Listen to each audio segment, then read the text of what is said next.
why. I just got here.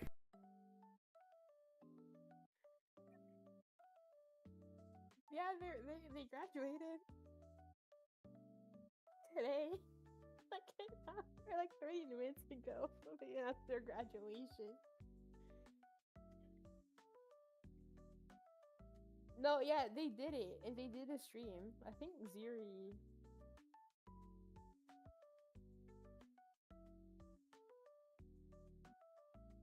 Yeah, this is what they said. Hello, everyone. I've come to officially announce my graduation from Ray Roadkill. As much as I love the character, the Irimi hours are becoming increasingly difficult to meet due to my health issues. Along with the fact that I don't. Are you okay?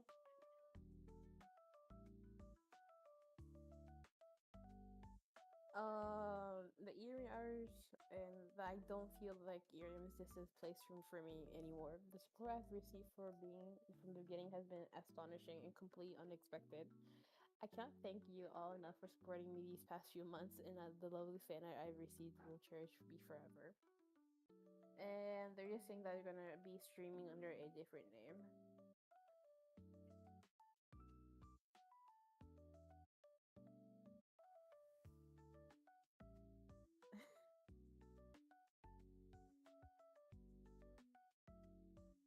Yeah. Oh, they're gonna be graduating on the 13th of May, a day right before my birthday.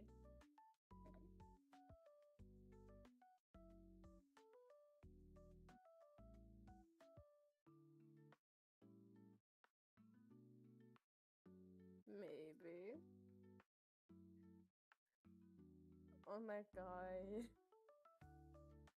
Remember the dude, the Eku voice actor, the one that did the Sakuno dub? Hello, hello, hello, hello.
Now, hi guys who are on YouTube. There's one person watching on YouTube. Hello, person who is lurking. Hello, hello. We are like 30 minutes behind, or an hour 30 minutes behind, but that's okay. I haven't been active, so it's like expecting people to show up on time. I'm never on time. Hello. Hey, Azzy. I'm gonna just put Sue in a little chibi on screen. It'll just be a picture because we can't get Fujitech to work, so this is what we're doing instead. This is what we're doing instead. Sio is here? Yes, he is here. Hello. Can you hear them? Desktop audio. Can you hear them? Hi. You should hear them. Hi hi. If you can't hear them, we will fix that. Yes. Yep. Okay. You are going to be in this corner, Rita. Let's go. Wait, no, you have to be maybe in this corner because I'm gonna go in that corner at some point. There you go. Fine. It banishes you to corner. No, not the corner, not the camera In the corner. I banished you to the corner. Banished. Turn the volume for Sio just a tiny bit up. Got it. This is just the desktop audio. Oop, oop, oop. That better? Hello, hello. Testing, testing. Hello, hello. Haven't you people? Oh my god, I have a story for you. With Sana. Good enough. With a popsicle. What do you mean good enough? I can turn it up more. There, it's higher. The fuck you mean good enough?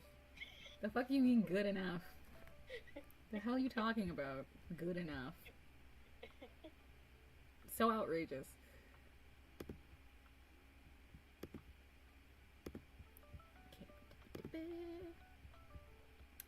I just gotta open the tab for the actual capture of. It's not a brew stream without scuff. Well, we're an hour 30 minutes off schedule, so like. The fuck? And also the Discord app will not download on this laptop, and I don't know why, and I have to get it fixed and sorted out with somebody who's a computer person that isn't me. I was like, what am I doing? I'm looking for a tab. Looking for a YouTube tab. YouTube. Hello. Did you lose the tab already for the YouTube video? No, I did not lose the tab. I never had it. You would think Oh god, this is going to be jank because I'm on the most random YouTube account in creation. Who is that? Who is that? Who's in the most who are you? Hi, this is Rose Brars. Oh, hey, Rose. I was like, who the fuck is that? Like, what do you mean you're on the most random YouTube account ever? Hello, Rose. Who is this random person? I was like, who are you? Who are you people? Who are you people? There was, okay, so there's a couple of versions of, ¿cómo se dice? There's a couple of versions of, like, videos. There's a couple of video captures. Who is this loose child? Who is this loose child is crazy. Rose is a grown adult. Rose is a big people. Right, Rose? Rose is foliage. There it is. Okay, we got our YouTubes up. Bird up. I am in my 30s, lol. They are a grown individual.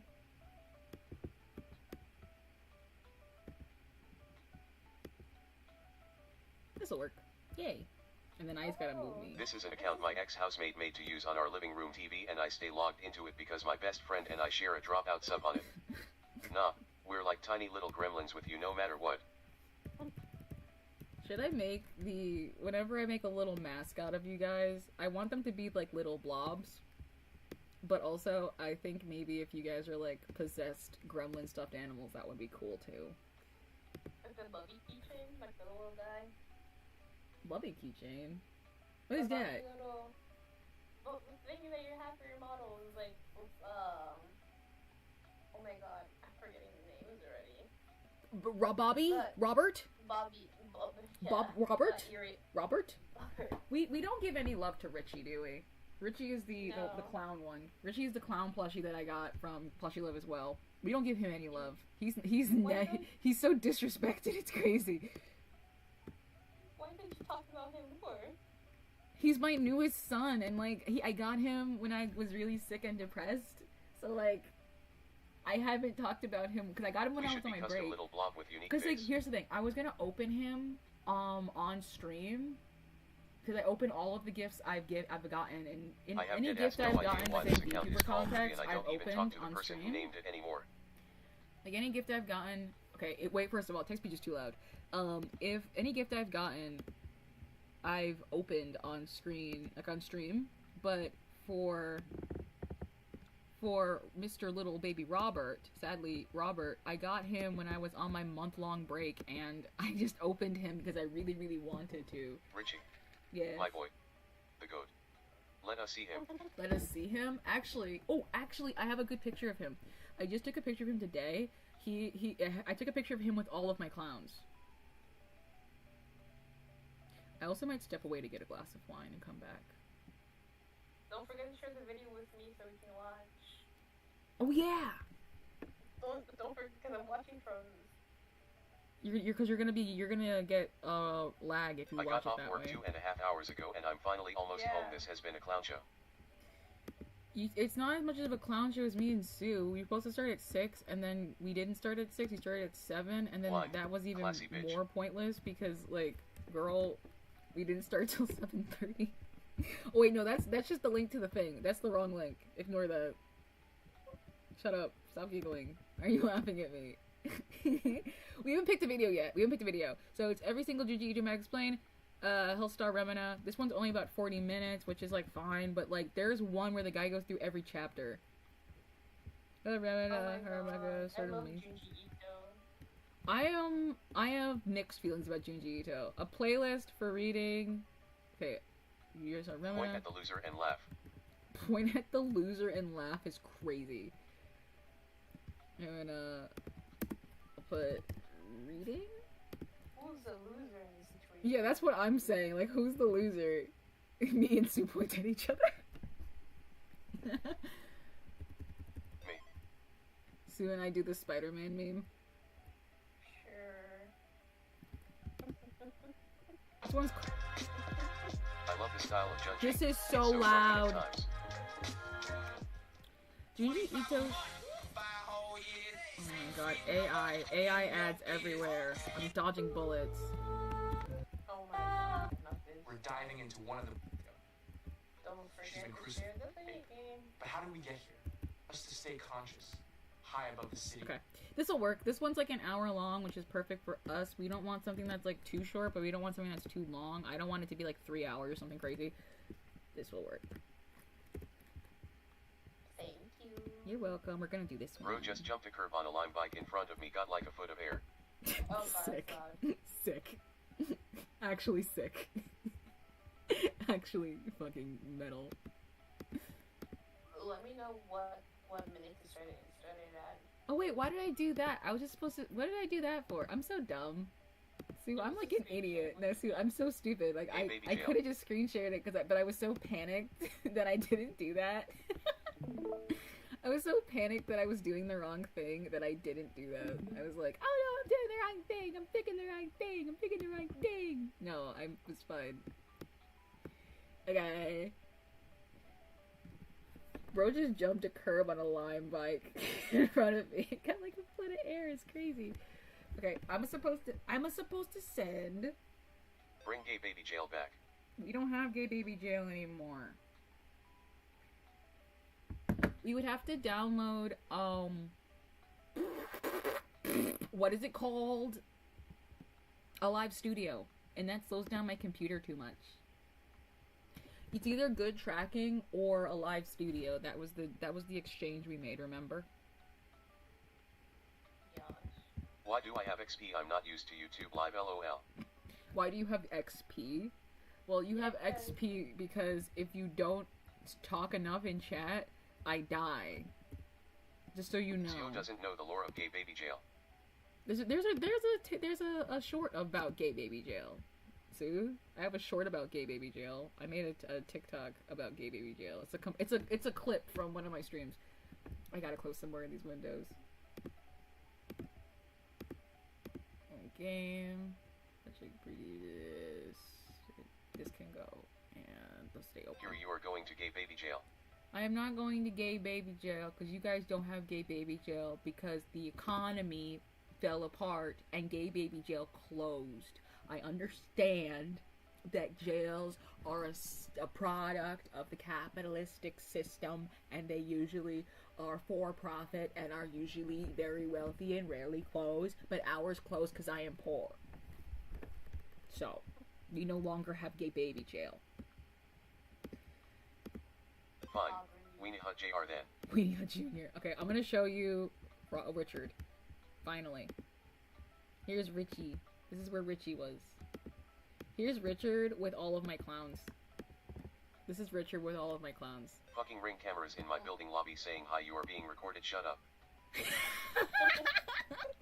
Hi, you're being recorded, shut the fuck up. I love that. Look at Richie, isn't he cute? Here's Richard, and then my 3 other clowns in my dirty room. My room is a mess, but it's fine. What the? Gets cut in half. Get Angela.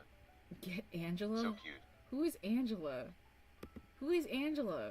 What are you talking about? You're talking about the miniature doll. No, that clown has good energy attached to it. I bought him because he had good energy attached to him. He also was very cute. Dapper man. Dapper man? Sue's in charge. I'm gonna go get a glass of wine. Sue, do you have your snacks? I do not, but I'll get them when streaming. No! Don't do that! Go grab a snack! I'll wait here. You grab a snack, and then when you get your snack, I'll go get my snack.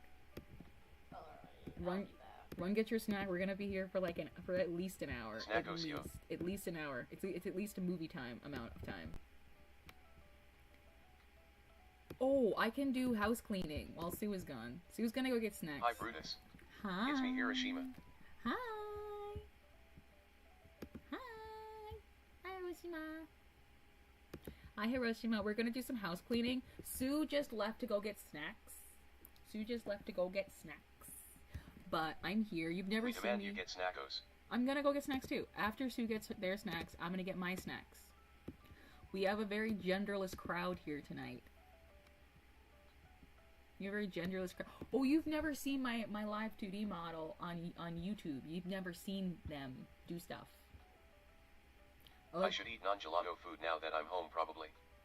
Gelato food? No, it's non-gelato food mean. Okay, let's turn this off so you can see my pretty background. Ooh, can you guys see the angel chat that pops up? Angel chat is my favorite aspect of all of my streams. Because look, type stuff, say stuff, and angel chat pops up. Actually, we have another thing. We have a ghost. Nope, never seen a live 2D model. Yes. Oh. Yes, we have little ghost chat. We have an angel Your chat. wiggly ears are so cute. Yeah. Also, found out why ASY hasn't responded. I feel bad and apologize if she was busy. What happened? Assie texted me this morning, but she's doing okay. She got so worried when I said I was graduating. Hard to see it with the background. Oh no, it's cause I'm in front of it. It's not even cause it's usually like not that hard to see, and I have it behind me now because it covers me when you use it a lot. Type a bunch, I just put it over me. It's in front of me now. And then I have the chat at the bottom, but I can move chat on top of me as well. We have the chat that scrolls along the bottom. Chicken. Welcome back. Ooh, they don't know the party trick. Ready, guys? Look at the party trick. It's gonna turn. I can change my model's gender on command. Let's watch. Oh, watch me watch. Ooh, now I'm a woman. Now I'm a girl. Oh my gosh. Now I'm a woman. Oh, and wanna see this sick party trick? I think she will understand why you're graduating from context clues and what she knows. It means that I took the train 2 stops too far by accident and then accidentally got on the wrong direction bus and I ended up on a good lotto place. I saw nothing changed. Okay, I'm trying to hold up. I'm gonna try to reposition my camera a little bit. And then I was like, fuck it, I will get gelato so it feels like there is a point to all this. I'm gonna get gelato because fuck it, there needs to be a point. Whoa, I broke my whole camera. Whoa, it just fell? My camera fell because I was handling it crazy. Neutrons activates. Whoa, okay, hold So up. I have eaten 3 scoops of gelato, but I should eat mine. Other food work on my swing. Gotta do my own thing. Oh. Hold up. I guess that's fine. This is like a crazy setup that I have. But I wanted my camera to be more in the middle of my laptop instead of where it's at. Are you done falling? I think it's done falling. Cool. Let's pull it up.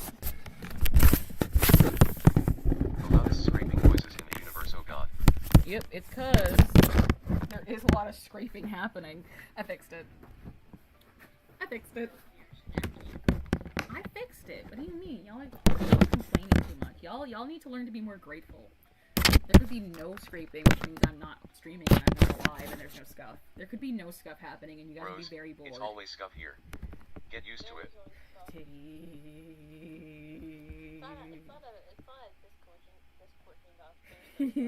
There's always scuff around here, but it's the good kind of scuff. Yeah. I got boobs. Look at my boobs. Look, I got boobs. Yeah, I just had earbuds in. Hey, like, so like, I'm a boy. I'm an adult woman with big, huge tati titties. I am also an adult woman with not huge tati titties. I'm back to being a boy. That's my party trick. I hate that model, so no. I never use it. I hate it. I hate looking at it. I did a bad job. I'm like Yara, like in real life. And I was not satisfied with the work I made. Hmm? Brenna? Brenna just might be asleep. Brenna gets notifications. I'll text her. I can text her. But yeah, his funny model go brr. I want to, you know what I want to work that hasn't worked in a while? I really do want the little ghosties. I usually have a little ghost counter that floats around my stream, but it's not working. It hasn't worked in a while, and I don't know why. I don't know if, like, OBS They're very nice boobs, and your changing animation is fun. Why do you hate me? Why can't I have melanin VTuber? Am I gonna have to break your neck or some bullshit? Like, what are you talking about? Of course you can't. It's, like, what are you talking about? What are you on about? Like, you know why. I already told you so many times that I hate it. Like, I don't like how it looks, that I fucked it up. Like, what do you mean? Why can't you have this thing? You know why. It's because I don't like it. That's it. That's the tweet. That's all that's happened, is I don't like how it looked. And that I would want, I want like a proper, to make a proper one. Is it gonna work? Question is it going to work? Is blob counter gonna work today? I would love if it did. For some reason I can't drag it. Oh, no, it's working. There it is. See, these are the little blobs. They float around the screen. And every time somebody joins, a new blob joins, and it becomes more and more obnoxious as the stream goes on. I'll put them around you. So I'm gonna put them around you. Look, they're all around you now. Hooray. Yay, they're hanging out by you. Yay. Alright, I need to go get my snacks. Which is probably going to be, oh! It's gonna be a stolen candy bar. And also a glass of wine. Why a stolen candy bar? Because I stole a candy bar from the ShopRite I live near. You ask too many questions that you do not desire the answers to. Bad brew. Good brew. Brew got a candy bar. What do you mean bad brew? What the hell? What the hell? You don't support my. For someone who says they support women's rights, you sure as hell don't support women's wrongs. What's wrong with you? Stealing is wrong. Stealing is always correct when it's from a major corporation. If we steal, it's unlimited. Do it done right. Don't announce our stealing. Yeah, I didn't announce my son steal. is a naked criminal, I must clothe him. My son is a naked You're a guy, criminal, I must clothe him? Who said that? It doesn't show Who said it? No, because it's like the YouTube chat censored it for some reason, but not all comment. One comment did not censor it for some reason. My son is a naked criminal and I must clothe him. That was Rose. Rose was like, I must talk about my naked son. Okay, let me put YouTube back on the screen. I'm gonna go grab the wine and my treat, and I will let Sue be in charge. Sue was a VTuber, so you can handle this. This is fine. You will come back to streaming at some point. My cat got his collar off, lol. My naked. Oh my god. My dog ate all of her collars. I'm being so serious. She ate all of them off her body. Off her body. Like, they were on her body and she ate them off. And I want to point out, they weren't, like, tight or anything. They were not tight. She wasn't choking. She just decided she didn't want them on anymore. She ate them. Interesting. I guess. Okay. I'm intrigued. Oh my god. I have a little story for y'all. Sio, you're in charge of Brew YouTube. This is your account, oh. I guess I'm in charge of his encounters. Anyway, so like today, I get out of bed and like I was looking for Sanavi. I'm like, God, where is he now? Because he's usually by his cage, but by the parent stage I have, where I'm currently located at. I started freaking out because like, oh, I don't see him anywhere. Where his usual spot's at, or where he's usually perched. And here's scratching noises from like the shoe rack that we have. I'm like, is he like messing? Like I go closer to the shoe rack. Like, yeah, he's surely in there. He stays there. I think an hour and a half. Oh god, I turned my computer on and it says your Windows update is complete. C5 of the latest features. I experience fear.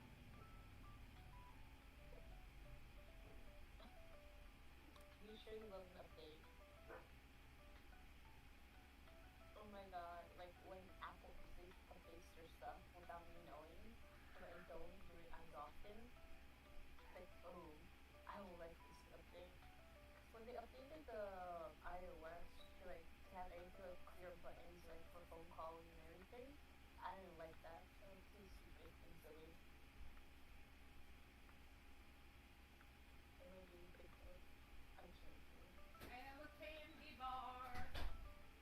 Hello.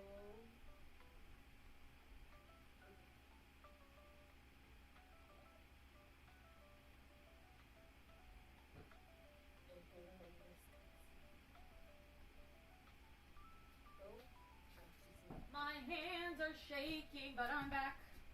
And I have a candy bar and a glass of wine.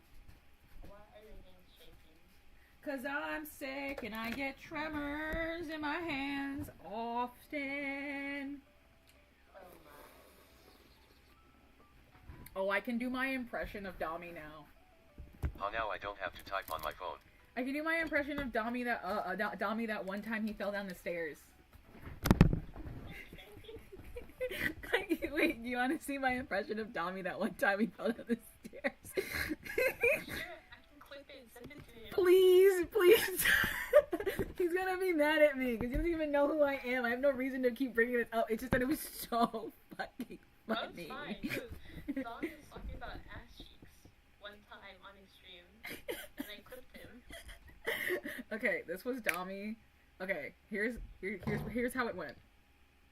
Okay, it was this quiet. It was quiet. He was at work. It was like that sound, like him typing. So he was doing that. He was in his office. So he was in his office, and or wherever the fuck he works. He was working. He was at work. And he was talking about how this had to be super secret, that he was doing a super secret thing. And he was like, okay guys, I have to be really quiet because I'm still at work. But I just need you guys to know I'm almost done and then we're gonna go, we're gonna do stuff. But I need to be really quiet.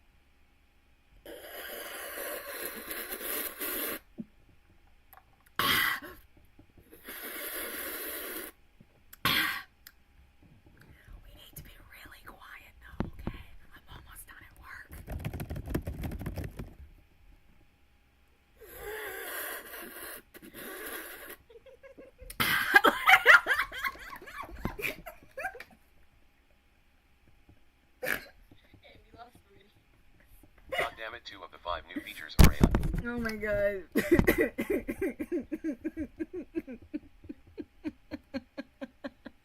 That was that.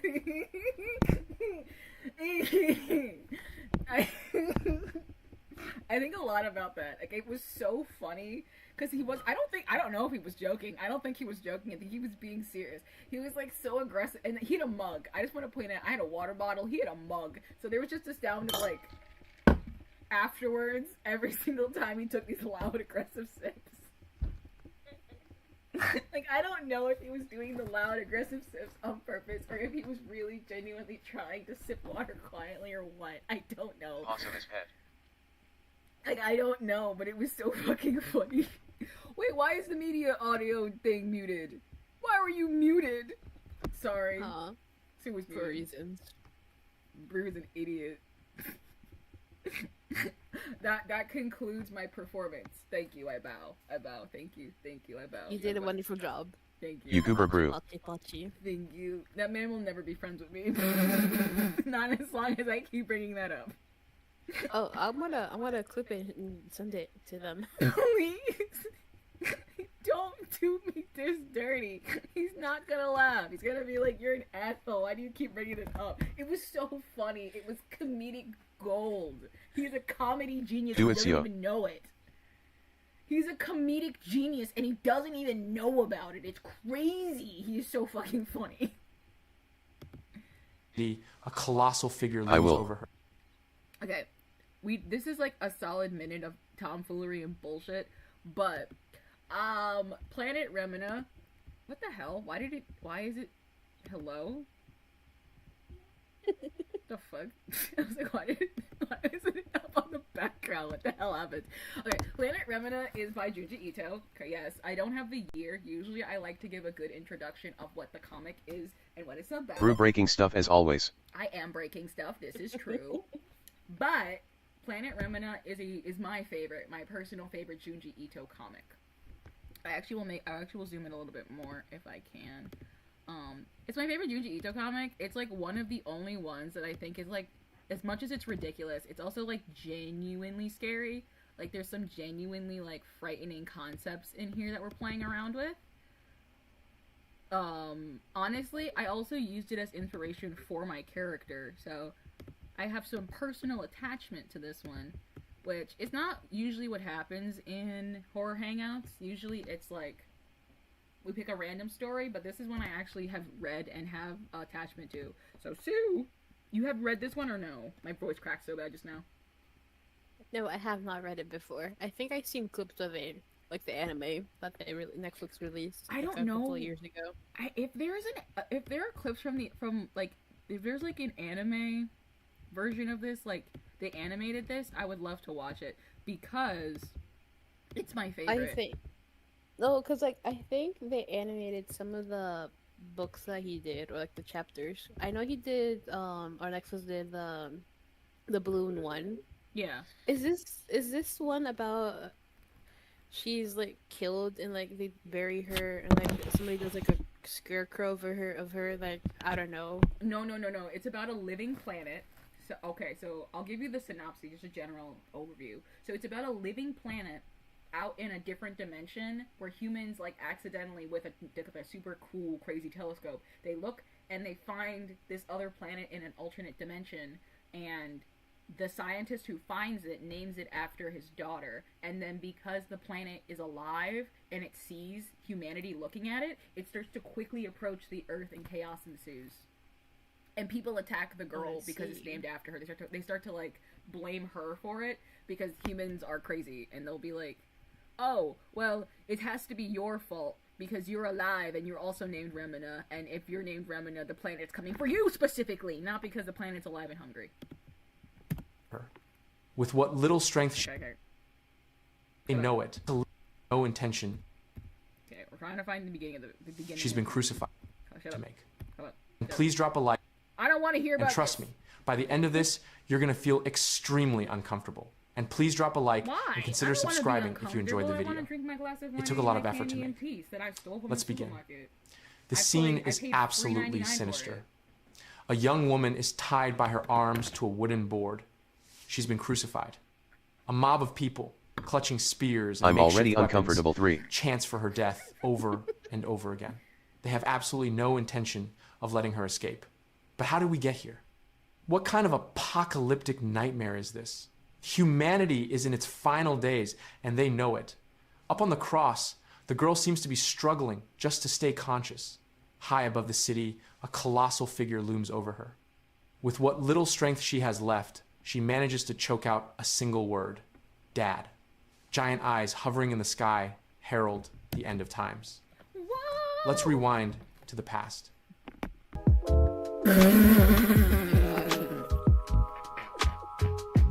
Let's rewind to the past with these food chips and this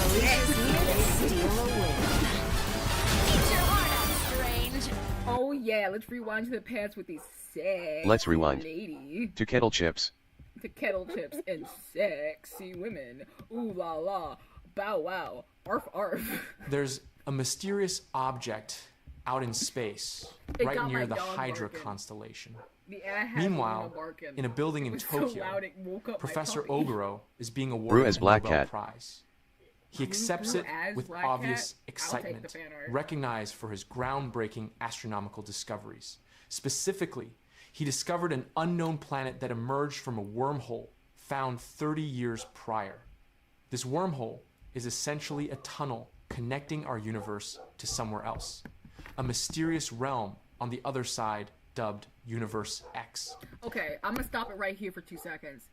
Okay. Because I'm gonna say one thing that I'm feeling in my bones, and you're also Hispanic, so I know you're probably feeling it somewhere in your system, maybe in your atoms, maybe in your bones, maybe in your heart, the heart that God gave you. I don't know.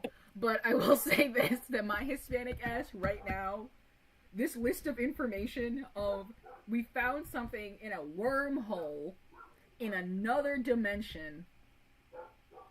Don't mess with it. Why are we messing with it? Why are we touching If you're gonna mess with it, it's gonna bite back at you. It's gonna kill you for sure, hands down. No way. There's no way. Facts. Like, why are we touching any of this? Why are we touching this? Why are we touching this? That ad really woke up my dog. She's like having none of this. She is so upset about the Utz chips ads. She is so perturbed by the Utz chips ad. Let it be. Let it be. Let it be, let the planet be, let it be, oh, let it be, whisper words of wisdom, let it be, Let it be. let it be, let it be, oh, let it be, there will be an answer. GDI, I checked for packages when I got home like 15 minutes ago and I just got a text that I have a package. God. Where is the package? Is it outside? Where the or is it fuck like is gonna be it? a box, like a Where the room? what do you mean you just checked for the package and now they're telling you? Taking where bets whether it's actually in the lockers like the text says or if it's in the lounge room. Where is my... I just texted brother. Oh, it's there. I was like, is my headphones attaching to my cell phone? Because I'll put my headphones on for the computer. Because that might help. That might help with the baby barking. By its very nature, the wormhole is invisible. Oh, that works. But thanks to an incredibly powerful telescope, they were able to spot the emergence of this unknown planet, providing the ultimate proof that the wormhole actually exists. Professor Oguro explains the I planet have to, like, marks say one of that the most again. Like, why are we monumental messing with events any of in the this? history of astrophysics. Fuck around and A find out. reporter asks what he plans around to and name find it, out is since an discovering it understatement. gives him the naming rights. A bit sheepishly, Oguro announces know. that the planet will be called Remina in honor of his only daughter, who's right there in the audience.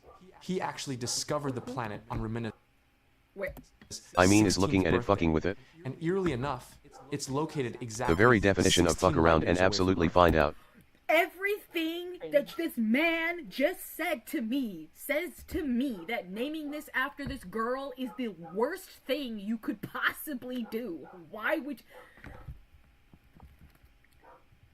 So, I'm gonna ask you right now, if this was your dad and your dad did this, if this was your father in Christ, would you be like, yeah, I'm so happy you named me after this supernatural thing that's in the sky. Would you be cool with that? Would you be happy with that?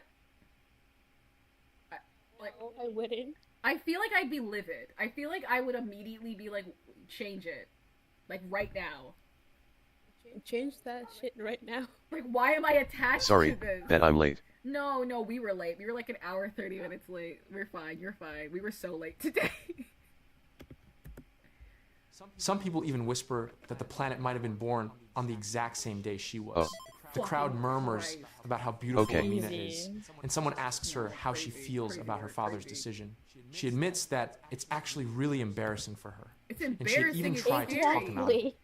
Her father chimes in, explaining that ever since her mother passed away, Romina had become quite withdrawn. The journalists immediately start buzzing about the incredible story they have on their hands. A planet from another dimension, a Nobel-winning scientist, and the beloved daughter who inspired its name. Later, at the observatory, researchers chat with Professor Oguro about how astonishing planet Romina is, especially when it comes to the way it moves. They note that it travels incredibly fast, approaching and sometimes even exceeding the speed of light. Oguro confirms this, though he points out that moving like that completely defies the laws of physics.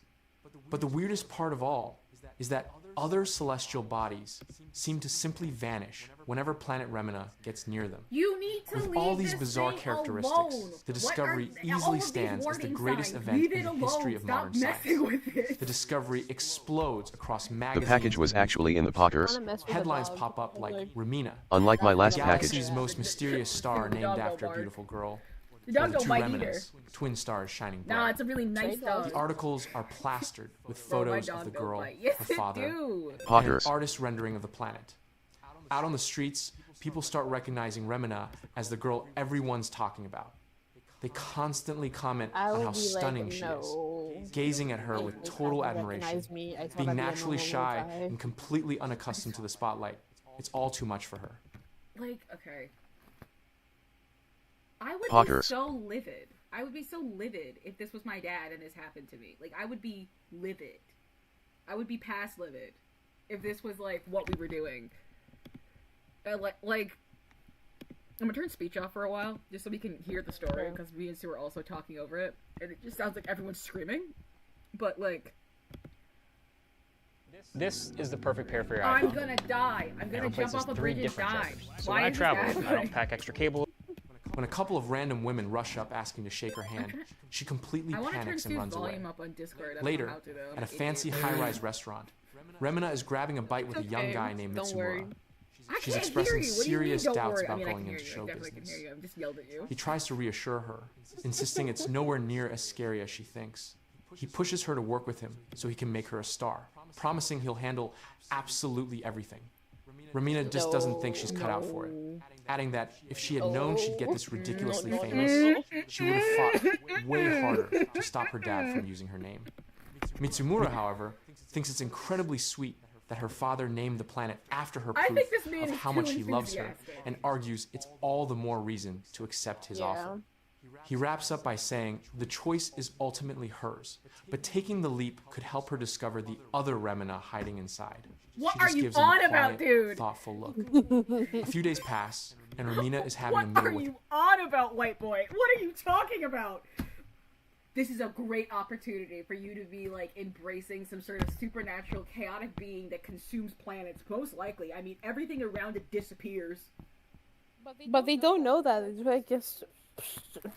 All they said was celestial bodies disappear when Remina moves. They're like, it moves in ways that shouldn't be possible. But like, I get, okay, Sue, I get that they don't know that it's eating planets, right? But be so fucking for real. But be so fucking for real. It's suspicious that everything is disappearing around it, and y'all are just like, yeah, let's keep messing with it. For sure. For sure. I don't know what's happening. Scientifically, none of this stuff makes sense, and we can't explain it with our thin understanding of science and the universe. However, comma, finger raised, I'm going to keep poking the bear. For sure. With my whole chest, I will. 100%. I don't know what that planet's doing. It moves. It's alive, clearly. It's faster than the speed of sound or light. If it was faster than the speed of light and they were still messing with it, I would be like, we're cooked. You guys are idiots. They are idiots. Like, all of this is stupid. meal with her dad. She tells him they need to talk. She's actually considering accepting the offer to go into showbiz. Professor Oguro is stunned, knowing how dead set against it she was before. But Romina has realized she can't just hide from the world forever. Her dad fully supports her, telling her that whatever she decides, he respects it. Honestly, he's just relieved to see her taking a more positive approach, as it broke his heart watching her suffer in the spotlight he accidentally forced her into. Even though Romina still wonders if she really has what it takes to handle the industry and everything that comes with it, her father cheers her on and promises to support her however he can. Fast forward a bit, and the whole city is buzzing about young Romina's upcoming debut. News breaks that she signed a contract with Vesta Productions, and everyone's wondering if she's going to be the next big superstar. Her debut draws a massive live crowd of 30,000, screaming, enthusiastic fans, all dying to get a glimpse of her. Young, beautiful, and mysterious, Romina becomes a full-blown social phenomenon. After the performance, everyone talks about what a massive triumph she was. The fans absolutely adore her. Though, for Remina, the whole experience feels completely surreal. Like kids, her new manager reads off her first official gig, a commercial to be the face of the Manechi Corporation, a top-tier construction company. Face of a construction company. What benefit is That's there? weird. Yeah, like what There's benefit? no benefit. There's no like. What is the benefit? Like. Granted. We did use the Pink Panther as the face of a construction for like the longest time. I think he still might be. He is on fucking installation. He's on like all the rapping for installation. He was I don't think, like he wasn't public domain, but like so Pink Panther was used. Okay, this is such a off topic thing, but I know this one piece of random Pink Panther lore. So let me dump it onto you. Pink Panther was made, like the cat, like the actual Pink Panther we think of, was made just for the opening of the Pink Panther live action movie, which was meant to follow the detective, who was also referred to as the Pink Panther.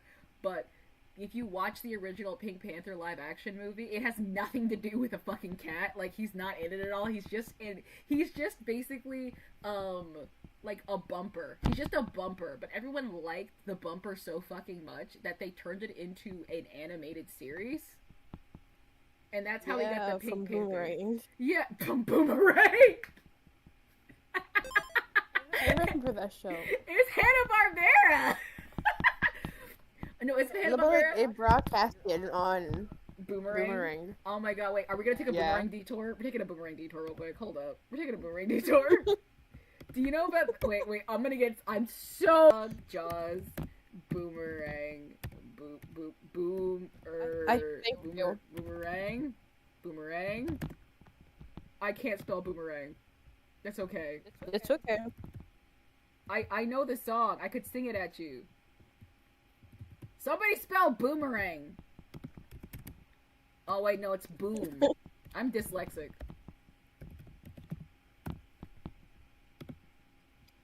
I know. There it is. You know about this? You know about Jabberjaw's song? It's odd. If something's get out of free, here, Gecko. Get out of here, Gecko. Get out of here. Get out of here. Free money get out of here. To Goico. Get the fuck out of here. Get out of here. I love that song. Me and my friends get no respect. What does Scooby do that we neglect? We be putting all our foes in check, but me and my friends get no respect. So what? Who cares? We're doing it how we like. I'm singing into my mic. I special underwater mic. Who's gonna say world?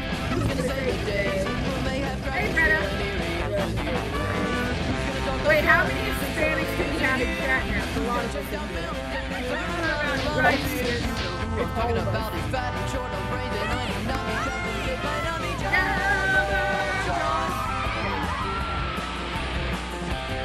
maybe that's all we can get away with before we get in trouble.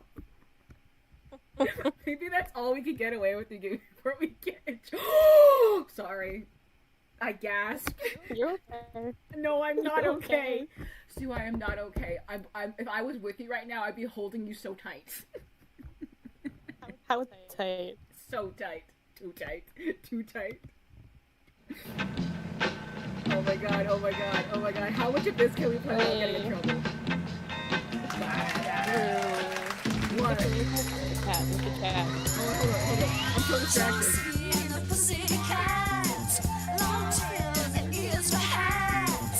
Okay, wait, where am I? I'm trying to find this. Yeah, everybody come along. Where am I? Where's chat? I found chat. And I was like, what? When I was a little kid, I had like 4 or 5 posts of animal king cans and I got one of my own show. When I was like 10 or something, my mom got me to give it one to one of my clients because she was a widow and needed something in her bed to replace her husband. Read my comment about my kids and husband. I had completely forgot about it. That's so funny. I love the kiss reference in this. I love it so much. Are we gonna get in trouble if we keep playing this, you think? Probably, yeah. Here's the thing. We will. It's shocking that we haven't yet, because we are really flying close to the sun tonight. Like, we are flying so close to the sun, it's kind of crazy. Wait. Oh my god. Oh my god, this one? You talking about this one? Yes. Today's horror hangout, but we got distracted because Hispanic people love Boomerang. We must all get ready now. I love animals.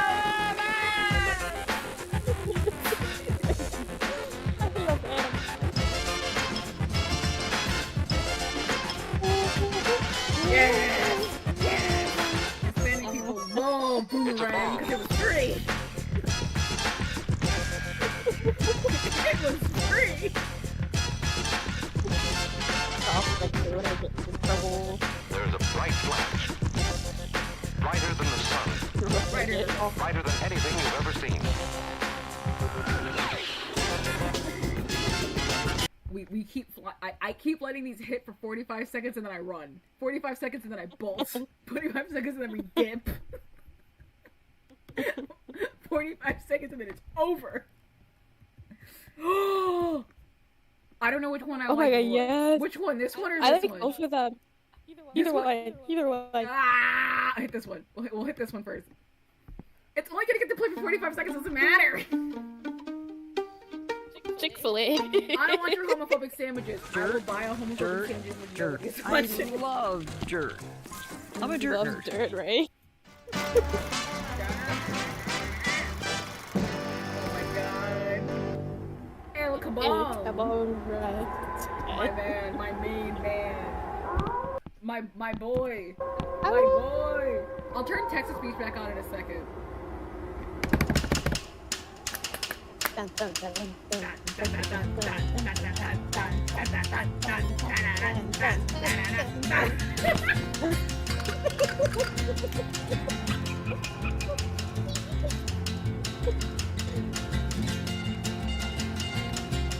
I gotta make sure we don't go over 45 seconds.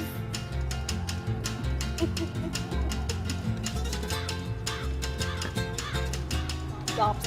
We dip, it's gone, it's done. It's over, it's done. No more fun. Next one, next. I love that one so much. That one is really fun. I like the one with the frog where he's like, eat me! You're messing with the order! You don't go messing with the order! Eat me!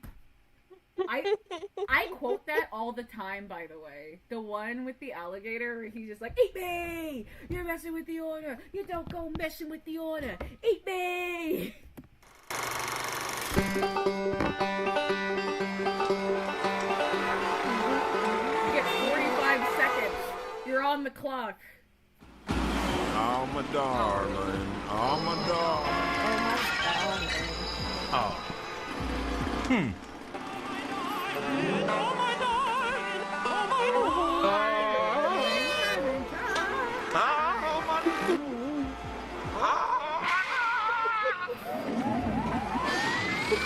I'm right up upset.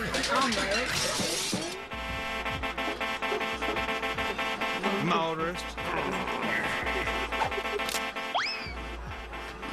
45 seconds, you're done. Get out of here. Get out of here, Hound. Get out of here. Get the fuck out of here. Get out of here. Oh my god, this is the Johnny Quest one. The Johnny Quest one is iconic, but I don't want to deal with it right now. I have to find where is it? It's the order. You're messing with the order. See you later, alligator. Release the gator. Open the gate. Release the gator. Open the gate. Release the gator. Heavens to Birkenstock. I'm being kidnapped. Extra, extra, agitators return alligator to the wild. Where is it? Where are you? Here's your new home, Wally. No, Wally, this isn't your new home because I have to find where you're yelling about the order. Oh, there it is. It's at the end. I'm thinking cable's out of the question. Eat me! You're messing with the order! You don't go messing with the order! Eat me! I run. I get bombed. Wait, one more time. Your lovers are loving nature. Come on! Eat me! You're messing with the order! You don't go messing with the order! Eat me! I want to. Whenever I join Twitch, can that be like my sub sound effect? I think we can. I really would love it to be that. He did Heavens to Birkenstein. Send me the link. Send me the link so I can clip it, like send it back to you. Please, it'll be so funny. Eat me! You're messing with the order! You don't go messing with the order! Eat me!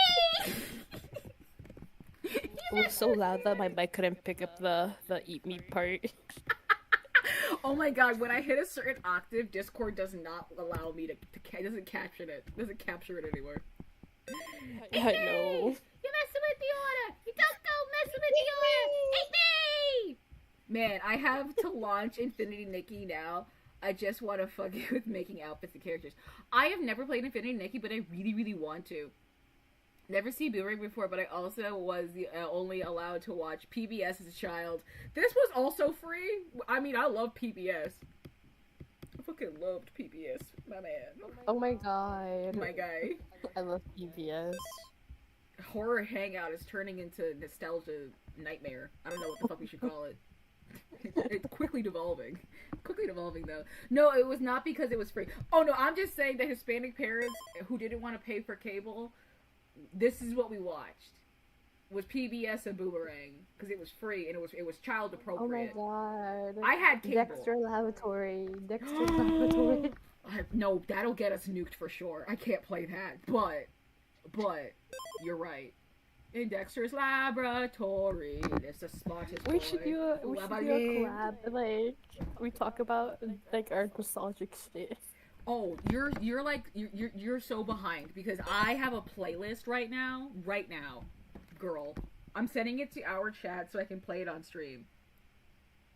Okay, did you guys play Reader Rabbit by chance? By chance, did you guys play Reader Rabbit? Because I did. No. Okay, so my mom was a teacher. A lot of my stuff when I was very small was dictated by the fact that my mother was a teacher in the 90s.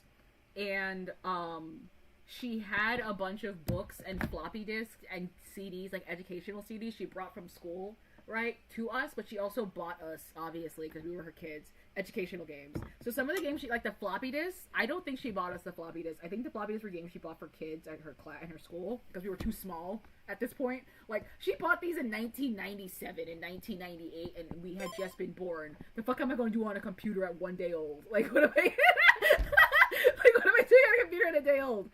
But there's a couple songs in Reader Rabbit that I fucking love. Like, there's one about reading. Well, there's a bunch about reading. There's a lot of songs about reading. But one of the songs about reading is talking about, this one girl, she's like, oh, I can't read. But they live in a world called Reedville, or I think? Like, Reedville or some bullshit. And she's like, I can't read. And I wish there were no more words to read. That's my solution. My solution to fixing my problems is not to wish to know how to read. It's to wish that society would stop existing the way it is. That's my solution to my problems, is just to get rid of all of it. Thumbs up. Da-da-da. I have like a massive playlist. I'm gonna, no, hold up. This is derailing from what we're supposed to do. This is what happens when we stream. It's fine. This is what happens when you stream and it's not freaking stream. You can't show anything. I can actually show you the tomfoolery I'm going on about. True. Okay, hold up. I'm gonna put it in our chat and then I'll play it on stream. Hold on. This game was me and my sister's, like one of me and my sister's favorite games. I must copy. Can I get it into the YouTube soon? Please?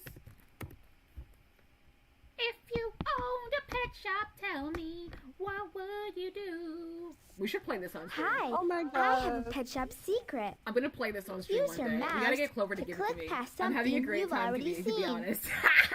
Here to skip the intro. No, we would never Click skip here the intro. to Not in play this the house. intro. We should get Clover to help me download this so we could play this on stream. Would you, if you owned a pet shop, tell me, what would you do? Hello, my name is Emily. Emily! I'm Ben. Yeah! How would you like to own a pet shop? I want to run a pet shop! That sounds like fun. It's how? so fun! The first thing Shut you up! need I don't care about this part. I don't care about this part. I don't care about this part. Get out of here! Subscribe Ah! name. Ah! I don't want your goddamn working dog. Stop! This is so lame. Lame. Ants ignoring your traps? Yeah. Combat has 2 different baits How about to kill ants? all common household ants. I don't care. Yeah! Now it's time to order Pet the shop! pets for your pet shop. This is an order. Okay. We don't need instructions. We're very Facts smart about adult this people. pet. I like the dachshunds. I want to show you. Where is it? Where it's And like the would love to actual be your like shop, what it friend. looks like. And you. Okay, hold up. Cocker. Okay. You take your little Thank animals you. and you go. You're welcome. Have a nice day. Ooh. I Put guess them in you their need little to put houses. your Shut up. Try. Me, I want to show you a nostalgic thing. Me the entire time skipping through.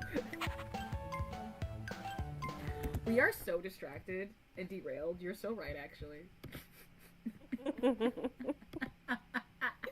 Like aggressively so. We are like aggressively off track. It's so okay. Hold on, wait. I have to sing this really quick. Hold on. We've always seen 7 minutes of this Junji YouTube video. Hush, no, stop. Don't remind me, stop. It's like an hour long. We're gonna be here all night. Stop!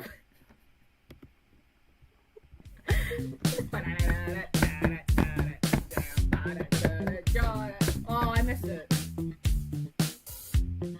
Jaws, the shark, lurking in the dark, in the depths of the sea. One day, on a lark, decides to get rowdy, get real violent, takes a vacay out to Amity Island. Sunshine, lotion, fun in the sun, blood in the ocean. Everybody run, cause it's crazy how few fucks this shark drinks. He'll eat naked ladies, he'll eat little kids. Oh no!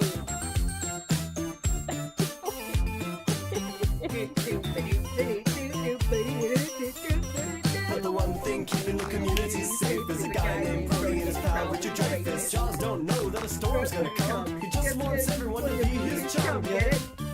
Get it? The man don't care if the townsfolk die. He doesn't want to spoil the 4th of July. He's like, everyone cool it and go for a swim. But holy shit, here comes that Vincent. Jaws is here. Here is Jaws. Here's Shark without a cause. He was in a movie, you should watch it. It's called Jaws. Jaws is here. Here is Jaws. He was in a movie that everyone saw. Long story short, the beach gets closed. I could sing this entire song at you aggressively.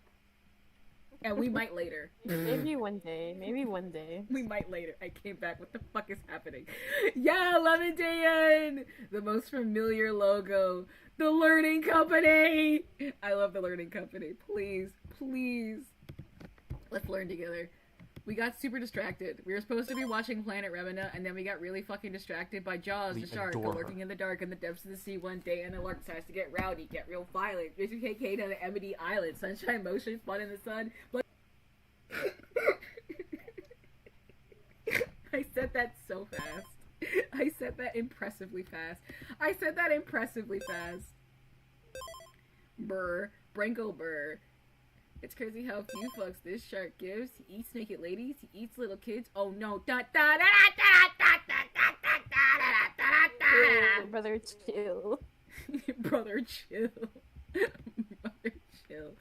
Oh my god. Please. I don't think so because it has like a black screen of doom. Brew, read a code. Okay, I'm just trying to catch up with the chat because I have not been reading it. I've been distracted by memes. 2,000 memes. 2,000 memes. The song slaps. Oh yeah, Lemon Dina, the most familiar logo, the Learning Company. Help, you said I must, and my brain was like going autofill. I must increase my bust. I could do that. I can increase my bust size. I can make myself a woman. Let's go numbers. Also, laboratory thing. My eagle eyes mysterious. Okay, I'm gonna get back into the video. I will also change my bust size. Brew, contract the brain rot. I did not contract the brain rot. I contracted the. This is good.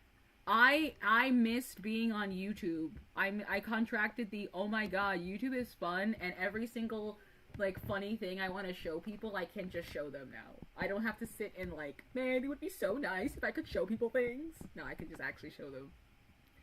What? I got distracted. Hold on. What the fuck am I doing?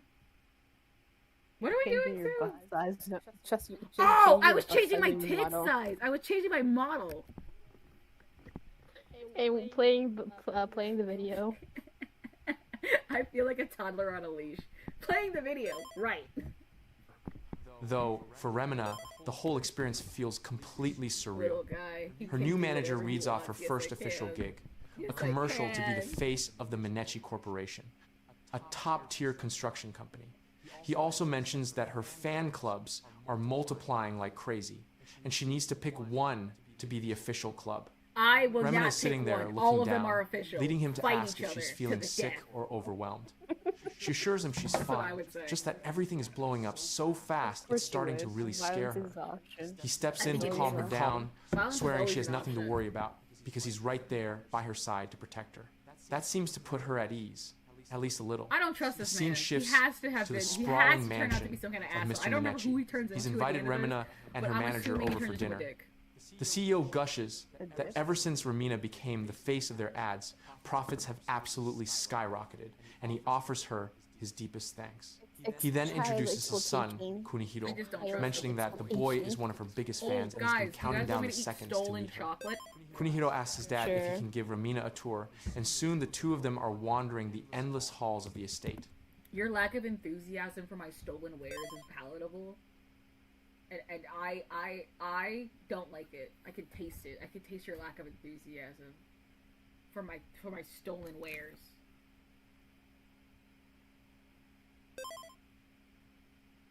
You gotta be nice to me, Sue. It's my stream. You gotta tell me, yeah, I love that you stole that chocolate. I love that you committed a crime. That's what you gotta say. That's what you gotta say. Enthusiasm. Remina remarks on how massive the place is, and Kunihiro excitedly asks if she wants to see their private nuclear I support fallout the shelter. stolen chocolate, yeah. They head down a flight of dark stairs until they reach a heavy security door, like something out of a submarine. Inside is a huge, heavily reinforced room stocked with furniture and stairs. Kunihiro tells her that literally no one knows this bunker exists except him and his family. My stolen wares. When Remina asks if this massive space is just for the three of them, he smoothly replies that it's for four counting her. She's understandably a bit confused by that. He quickly covers by adding that the fourth spot would actually be for his older brother, but the problem is he left home 10 years ago. His brother dreamed of being an astronaut, but their dad strictly forbade it, so one day he just packed up and vanished. They haven't heard a single word from him since. Meanwhile, back at the observatory, a researcher notices something utterly terrifying. He's glued to a monitor tracking planet Remina. Professor Oguro rushes in, apologizing to his colleague, Ikeochi. He casually asks if anything new has popped up since he left. Ikeochi slowly turns to face him, absolutely drenched in sweat and looking completely panicked. He tells the professor that yesterday, Remina stopped. Oguro is dumbfounded. Stopped? As in, the planet is just sitting still? No, Ikeochi replies.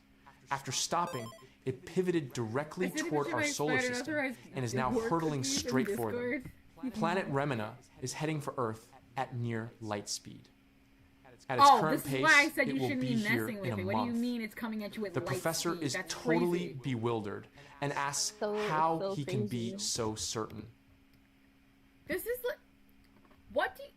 Okay, usually when we watch these, we usually make like in-depth commentary, and we're usually like engaged a little bit more. But like, okay, so what would you say if you were a scientist? I know we're both not scientists. Actually, brother's a scientist. But let's say like we were a scientist, right? What would you do? Like what do we do? Like what the fuck? Okay, what are we doing? Like what do you do if this happens to you? If you like find out something this insane is happening and you're a scientist and you're supposed to be the guy to solve the problem, and you see something this crazy happen, like what's your move? Like what do you do? Evacuate the planet, go somewhere else. Like go where? Like what do you do? I love how you like immediately give up. Immediately you're cooked. It's done. You're over. No, it's done. like yeah, they're cooked because they were fucking around, looking at this planet, Remina. Yeah. And like, it's sooner or later it's gonna come to Earth, as we know. Yeah. But they like, don't know that. Like I don't know what possessed them to be staring at it constantly, like observing it constantly. You know what I mean? Have you heard the saying, like the old saying that this is why men live shorter?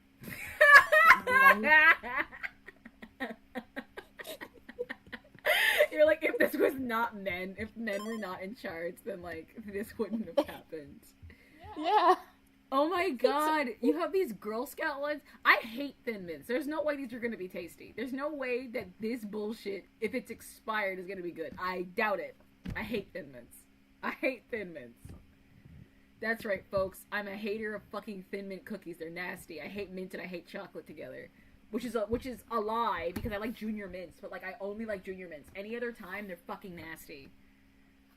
A Junior Mint and a peppermint patty are tasty. Any other time mint and chocolate are together, I want to die. I want to die. I mean, most planets are not aware of being looked at, but they said that they saw it moving. That's the thing. They saw that it was moving for them. Like, I feel like it was so obvious. I already ate a bad... Wait. I already ate a bad... They were like, fine. Weird cookie design, to be honest. Oh, because they're not a cookie. It's like... Here's the thing. Here's the thing about those little cones full of chocolate. It's meant to emulate the bottom of, like, an ice cream cone. Yeah. Like those ice cream cones you get from ice cream truck. It's meant to emulate the bottom of those, because people would always say the bottom of those were the best part. So some company was like, what if... Yeah, we just made that a thing.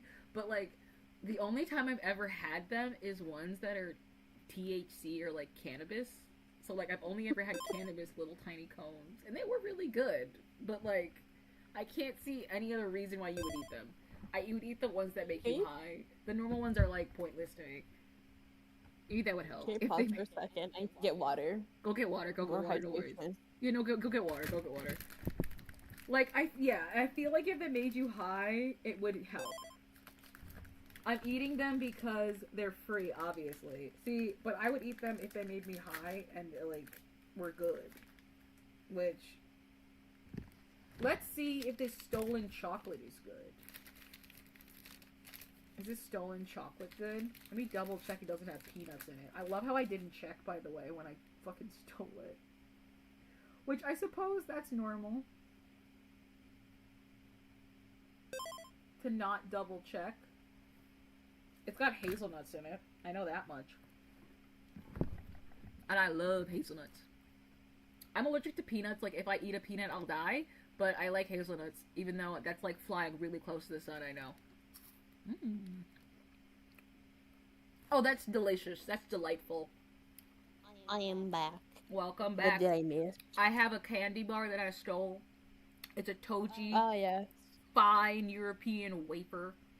Hazelnut chocolate. And, it's delicious. It's delightful. It's lovely. I like it. I have to double check there's no peanuts in it, but it's very tasty. Ah! Are you allergic to peanuts? Deadly allergic. If I eat them, I die. Like, I don't even know if you can get me to a hospital fast enough, and I own no Benadryl. I have 0 Benadryls in my house right now. But I have mint chocolate chip ice cream in the freezer, and these are mint chocolate. Maybe I just dip them in them. I hate mint chocolate. That's like too much mint. It's too much mint. Don't die from stolen chocolate brew. I can't help the fact that I may die from stolen chocolate. Like, I can't help it. Okay. I'm moving the angel chat behind me again, because it really does just, like, completely cover my model sometimes, and I don't really like that. I don't really like that, shockingly enough. I don't really like when it completely covers me. I'll put it behind me, though. The ghosts can stay where they are. Okay, you good, Sue? You good for me to play it? Yep, I'm good. Ikochi explains the grim reality. What they're seeing on the screen is Remina from 16 light years away, meaning they are watching what the planet did 16 years ago. If it turned toward our solar system back then, and it's moving near the speed of light, the fact that they're seeing it right now means the planet is already at the doorstep of our solar system. Remina is coming, crazy. and it's almost here. That's crazy. Oguro You're so desperately fucked. tries to calm Ikochi down. Can you imagine being this level of fucked? I'm so serious. I forgot that detail of this. That they are this level of cooked is crazy. Oh, they're ingeniously cooked. It's really cooked. Is it even cooked at that point? Is this not like broiled, deep fried, and boiled? Like, it's so bad. No, like, you are so it's fucked up. It's like charcoal burn. You're so fucked. You're a charcoal book. I could take you right now and throw you into my fucking grill outside and make a steak. You guys are so fucked. Propane and propane accessories. Fuck that. Charcoal. Behind all this. But Ikuchi's response is chillingly bizarre. If I was already there, then we it made would eye be contact. less than a Oguro 17 shivers light years at the away. words. You'd be able to see Ikochi closer rambles to on, what? saying that Remina looked right at... Was the Stephen King, is it Stephen King? Not Stephen King. Stephen King is the guy, no, yeah. Am I wrong? I think you're wrong. That doesn't sound right, right? Mm-mm. That sounds wrong. That sounds wrong. It does sound wrong. It really does sound.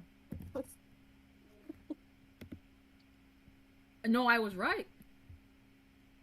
It's Stephen King. I love how both of us are like, that can't be the man's name. That is the man's name. He's 78 years young, born in 1947. That is his name. We're idiots, and we just didn't believe it. That's his name. Stephen King. He's the Stephen King of manga, and they're both like sometimes throw shit in there that doesn't make any goddamn sense, like at all. And we're meant to just accept it the way it is, because I don't know. That's just how it is. What do you mean?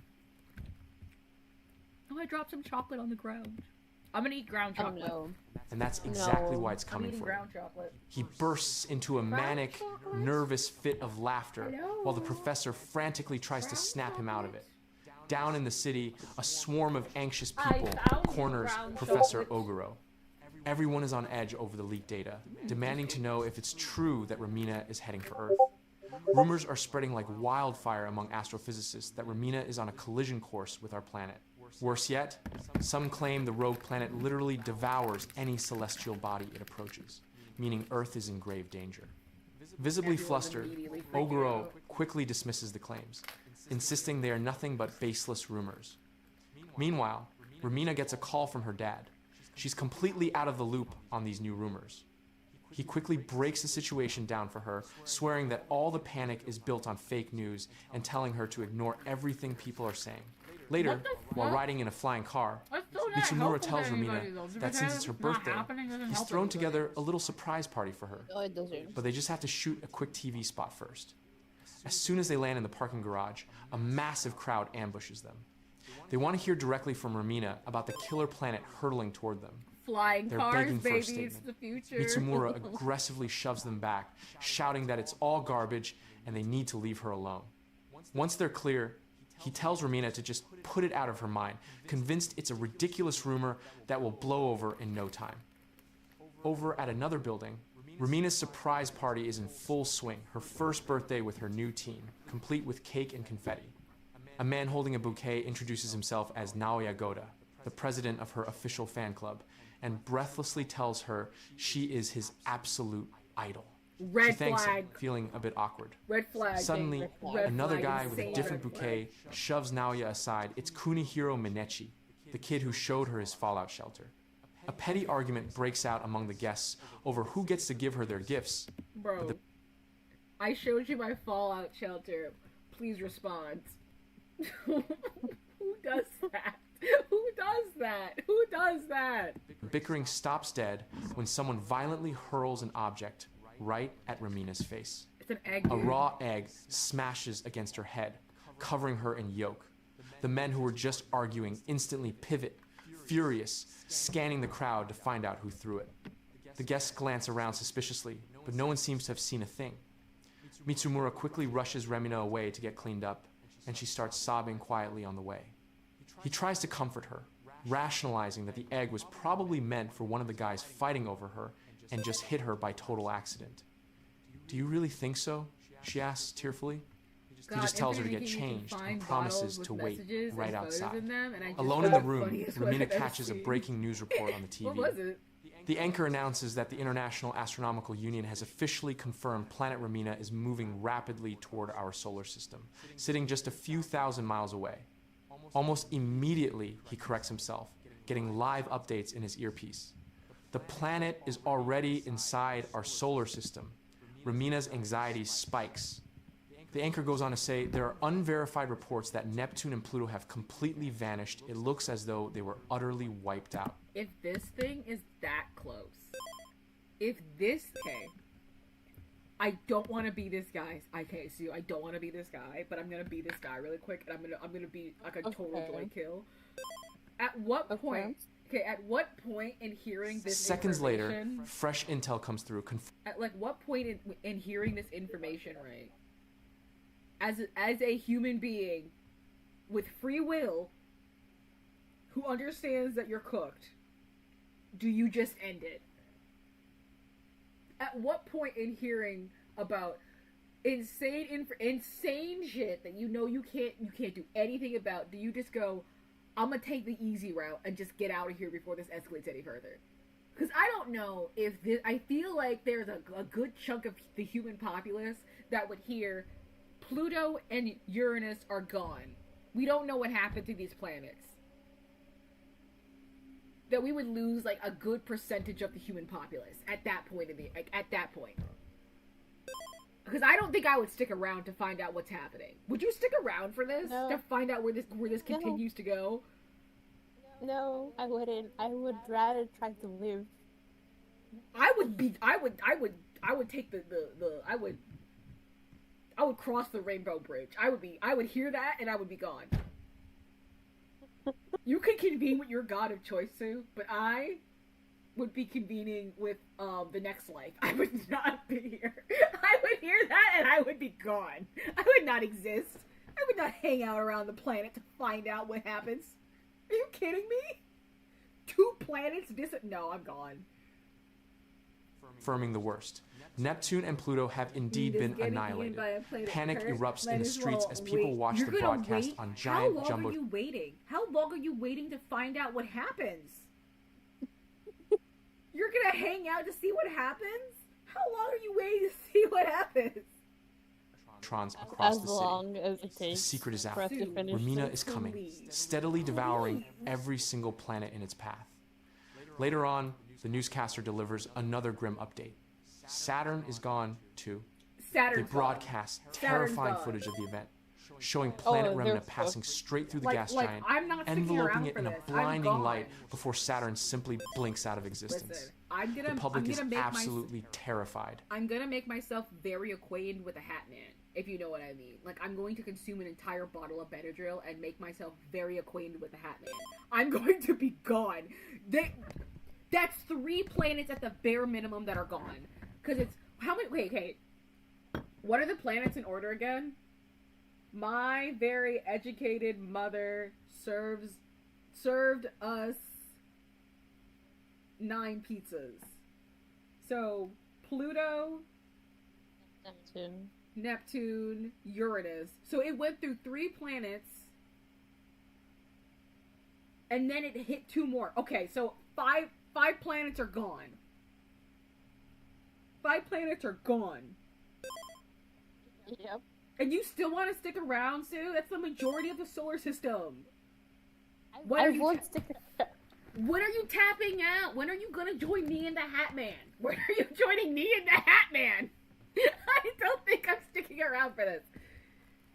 You skip Jupiter. Agonizing I over skip whether Earth will meet the Jupiter exact... because I'm only taking the planets he named. I'm counting how many planets in between. So it's Jupiter, Saturn, Uranus, Neptune, and Pluto are all gone. 5 planets are gone. I'm hanging out with the Hat Man. I am not on this planet anymore. I'm gone. I don't exist. I'm dead.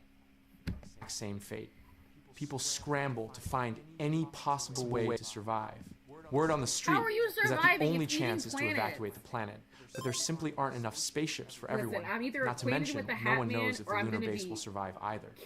Flying loudspeakers start blaring a message from the government, begging citizens to stay calm and return to their homes immediately. The broadcast promises that the international community is actively working on a solution and urges everyone to keep a cool head.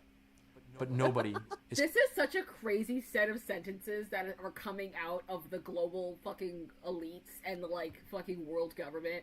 Guys, we're gonna figure something out. Do you know how much bigger Jupiter and Saturn are than Earth? This thing ate Jupiter and Saturn. What are you gonna do, nuke it? Okay. It's not even gonna notice that. What's your plan, dude? You can't do anything about this. They got no fucking plan. You got no fucking plan. They're mostly gas. Okay, I know they're mostly gas, for sure. They're not solid. Okay, but, like, they're huge. That means that that means Remina is bigger than Jupiter and bigger than Saturn. That's what I'm getting at. What I'm getting at is that this thing is bigger than Jupiter and bigger than Saturn. It's so much bigger than Earth. Like, what are you gonna do? I'm gone. It's calming down. People yell that it's completely insane to go sit in their houses just to wait for death.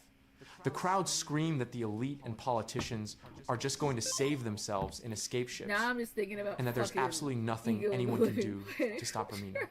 Couples break down crying, clinging to each other, terrified of dying. It'll solve all Suddenly, our problems. one man grabs the crowd's attention, asking if anyone else finds this whole situation incredibly suspicious. What? The crowd pauses, perplexed. It's a government. He points out how conspiracy. vast space is. It makes zero sense for a rogue planet to make a beeline straight for Earth. He refuses to believe it's a coincidence and insists there's a reason it came here first. Bro, shut the fuck up. He lays it out. Planet Remina shows up exactly as Professor Oguro predicted. Then he gets a Nobel Prize out of it. And right after, his daughter Remina becomes a massive celebrity. The nervous crowd asks what he's getting at. The man drops his grim conclusion. Oguro and his daughter summon the planet. A dead, heavy silence falls over the crowd, their eyes hardening with extreme tension. Up at the observatory, Oguro is hit with more devastating news. Jupiter has vanished. Monitors show the gas giant's atmosphere violently dispersing as it collides with Remina before being rapidly sucked away into nothingness. The researchers are losing their minds. Minutes later, reports come in that the planet has already reached Mars. When the visual feed finally arrives, the footage is purely terrifying. Planet Remina is physically grabbing Mars with some sort of grotesque, bizarre appendage. Professor Oguro can barely comprehend what he's watching. The news broadcasts the horrifying footage of Remina consuming Mars and pivoting to barrel straight toward Earth. The globe descends into sheer panic. News stations roll footage from Tokyo showing rampant riots, people smashing property and flipping cars. So are you gonna hang out with me and the Hat Man now? It just ate Mars and we have footage of it. When do you join me and the Hat Man? When are you joining me and the Hat Man? I guess I'm joining you now. Like this was the turning point for you? You were like, now that I'm watching footage of it happening, yeah, it's over. It's over. It's so over. It's so over. We're so good. We're so fucked. Deafening chant rises from the mob. He gave Starlight his mom kisses so she died. They want Oguro so and his daughter dead, and they're actively hunting them down to end their lives. The bloodthirsty mob swarms the building where Ramina works while she's trapped inside. Watching the chaos unfold on TV, she peeks out the window just as a massive wave of people breaches the entrance, tearing the place apart to find her. Mitsumura, Kunihiro, Naoya, and another guy burst into a room, desperate to help her escape. The building is totally overrun. The furious, armed mob is storming up the floors, so Ramina and the guys make a break for the stairs while being chased. It's a frantic sprint up toward a flying car on the roof, and they dive in at the absolute last second, peeling out into the sky just before the rabid mob bursts onto the rooftop. Kunihiro has no idea what's going on since he hasn't seen the news.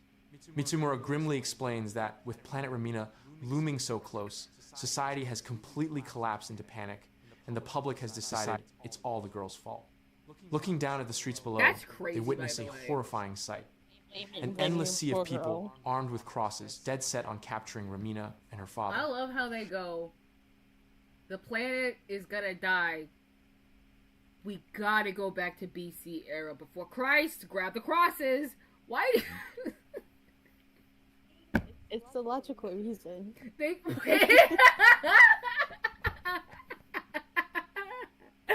You're like, we need Jesus Christ right now. Well, they don't want Jesus. They just want to crucify some random bitch. I love how they're just like, we gotta go back to biblical times. We gotta start crucifying people. We gotta start crucifying people. The mob is blinded by fear and rage.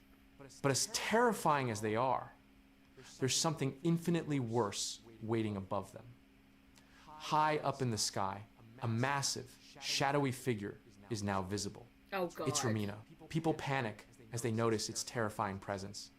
They are on the verge of a collective nervous breakdown, screaming that they're going to die, that the earth will be destroyed, and that everyone will be reduced to dust. Government loudspeakers beg the population to remain calm, reporting that Ramina has slowed down. The cause of this deceleration. There's 8 billion people on the planet. There's 1 billion people right now robbing banks and stealing shit and assaulting people and murdering people and also like chilling, just straight chilling, legs kicked up with a bottle of brandy, like totally relaxed.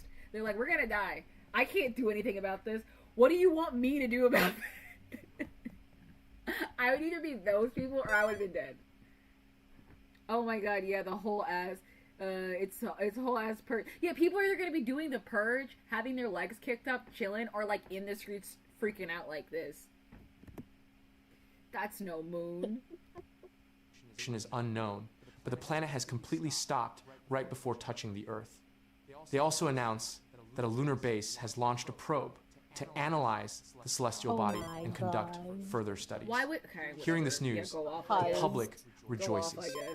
They think the Earth is finally saved, completely ignorant of the nightmare that is about to unfold. Up on the moon, a vehicle is seen taking off. A transmission broadcasts from inside. We are approaching Ramina. At first glance, it looks like an ordinary planet. It doesn't seem to possess anything specific that justifies the sheer terror gripping the Earth. Looking at it, no one would ever guess. Shut the fuck up! What do you mean? What do you mean? What are you on about? What are you smoking? Crack? We just watched it, like, eat a planet. Multiple planets. Probably meth. Like, probably meth. I mean, if he's a looks maxer, he's definitely on meth. But that's neither here nor there. You trying to tell me that this planet looks completely normal to you? There's no reason it should be terrifying the Earth. Why is everyone freaking out? We watched it eat a planet. What do you mean it looks normal? It definitely doesn't look normal. Look at it. It's all like so spongy. It's so spongy.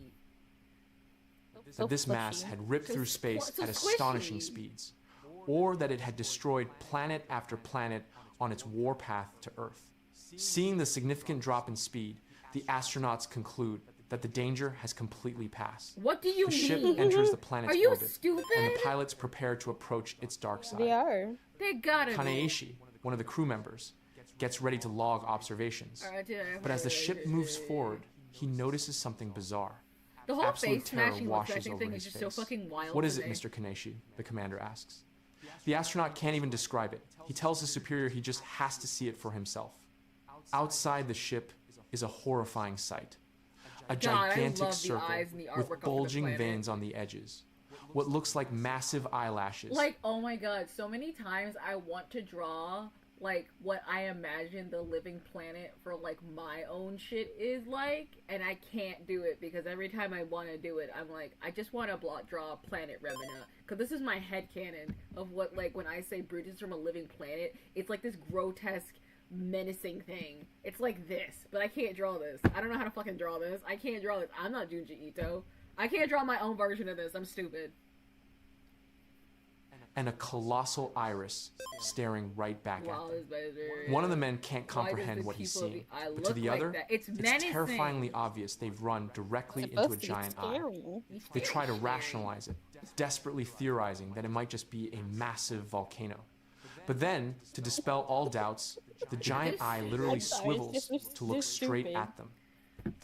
Guys, this giant fucking very clear iris is totally just a volcano. Why are you guys freaking out? It's a crater. It's a crater, guys. This domed thing, like very clearly domed because it's an eyeball, is a crater. And it's also a volcano. It's domed, by the way. It's very obviously domed. The commander lets out a blood-curdling scream, appearing to suffer a massive panic attack. Down on Earth's surface, the citizens have no idea what's happening up in space. However, they do notice that the planet continues to look larger and larger in the sky. People don't understand why this is happening if the planet supposedly stopped. Panic surges once again. The population theorizes that the government lied just to pacify them. Paranoia returns with a vengeance, along with the delusion that the planet was deliberately summoned by someone. Professor Oguro, the man who discovered it, and his daughter, Remina. Rioters scream that the two are emissaries. Wait. So you believe in God, right? Yes. What? You believe in God. If this happened, would you start believing this was like an act of Christ? Like, what would you like? Would you start having like a come to God moment type shit where you're like, this has to be a thing God's doing, or like would you be like, no, this is just insane, there's no logical answer for this? How would you rationalize this? Would you be like, this is too crazy for this to be God's work? Yeah. Oh, you're like, nah, God couldn't do this. Nah. Nah, if this was God's doing, he would do it in a flash, not do this stupid stuff. But what if God wants to fuck with you? What if God's fucking with you? What if this is God fucking with you? I'd rather to face anything else. I'd rather face a trash beast than see this happening. I love how you're like, if this is God fucking with me, I don't want. No, I don't. Nah, I'm good. Yeah. No, I'm good. You know what? I'm good. If this is God deciding He wants to fuck with us, I think I'm good. Series of Satan, proposing that they track them down and eradicate them, believing that sacrificing them will make the planet disappear. Why do they think it's or at the least devil? That's their deranged theory. The masses join the hunt and the vicious pursuit of the father and daughter resumes. My brain is always like, the God. Okay, wait, Sue, walk with me. My understanding, how I how I rationalized, because I'm not religious, but how I rationalized, because I grew up going to like a church school, and I had to go to church like four or five times a week. So like, how my brain lined it up based off what my teacher told me, because she was like, it doesn't have to make sense to you. You just gotta do the right thing. Was that God tells the devil to go do stuff because there's got to be a balance in the world, right? Like God will send the devil out to be like, devil, the devil is bad, but the devil is like Judas. The devil does what I tell him to do. I am also in charge of the devil, right? If the I have not heard that before. Yeah, like the God and the devil are like, because there can't be good in the world if there is no bad, and the devil is kind of like a necessary evil sort of thing. If there is no bad in the world, then there is no good. So God, because the devil and God are like on the same page. Is like, because it's like how God has like tons of angels, right? And some of the angels are sent out to do bad stuff, to like punish humans. It's like that. It's like that. Yes. It's like that. So like, even if the devil did this, in my head I'm like, now God's still punishing y'all, because why did he send the devil out to do this bullshit? Like, what did y'all do? That's my brain right now, where I'm like, if God and the devil, brother, here, hi. If you're like, the devil is doing this, my brain immediately goes to, y'all should still probably repent, because, like, why did God feel the need to make all of this happen? You get what I'm saying, Sue? Yeah. Where like, based off my logic, if you were a Christian or a Catholic or just like anybody who's in that sort of sect, right, it still wraps around to, you should probably go to church more, maybe. Probably. Wraps back around. Vaughn, what the hell does that mean? Who's your homeboy? Vaughn Gut? Who is Vaughn Gut? Who's that? You sent it to shitpost? Kurt Vaughn? Who the they're all talking about this man. Who is this man? Who is this man? What the fuck is this? It's a series. What the hell are they talking about? Trout wander out. Okay, no, I'm putting this on stream. I don't know what the hell this is. I'm putting this on stream. No, we're reading this on stream. I don't know what the hell this is. I'm putting this on stream. Well, my. No, because I don't know what is this? What are you talking about? What is this? We're gonna replace, oh, brother, look, this is Richie and all of my clowns, but that's not important anymore. I have to look up. Why didn't it download? What the hell? I just downloaded it. What the freak? What the frick? Okay, now it's downloaded. Okay. This is what they sent. Trout wander out onto the sidewalk of 42nd Street. It was a dangerous place to be. The whole city was dangerous because the chemicals in the uneven distribution of wealth and so on. A lot of people were like Dwayne. Who the fuck is Dwayne? They created a chemical in their own bodies which were bad for their heads. But there were thousands upon thousands of other people in the city who bought chemicals and ate them or sniffed them or injected them into their veins with devices which looked like this. Sometimes they even stuffed bad chemicals up their asses. Their asses looked like this. What is this? What does this mean? What does this mean? What the hell does this mean? What is this? No, because look at them in the chat. They're like, oh, this is so fun. What is this? What the fuck is this? From what book is this from? I don't know, but they're all acting like we should know. They're like, oh yeah, no, this is a great one. This is a true classic. Maybe I'm biased because my mom had a ton of his books and my best friend loves him. I wouldn't say he's famous enough for people to know unless they have an interest or if they were forced to read his books in school. What is this? He's famous, Bruvis? What are you talking about? He's an author? What the fuck are you on about? What the hell is this? Brother, I just like the author.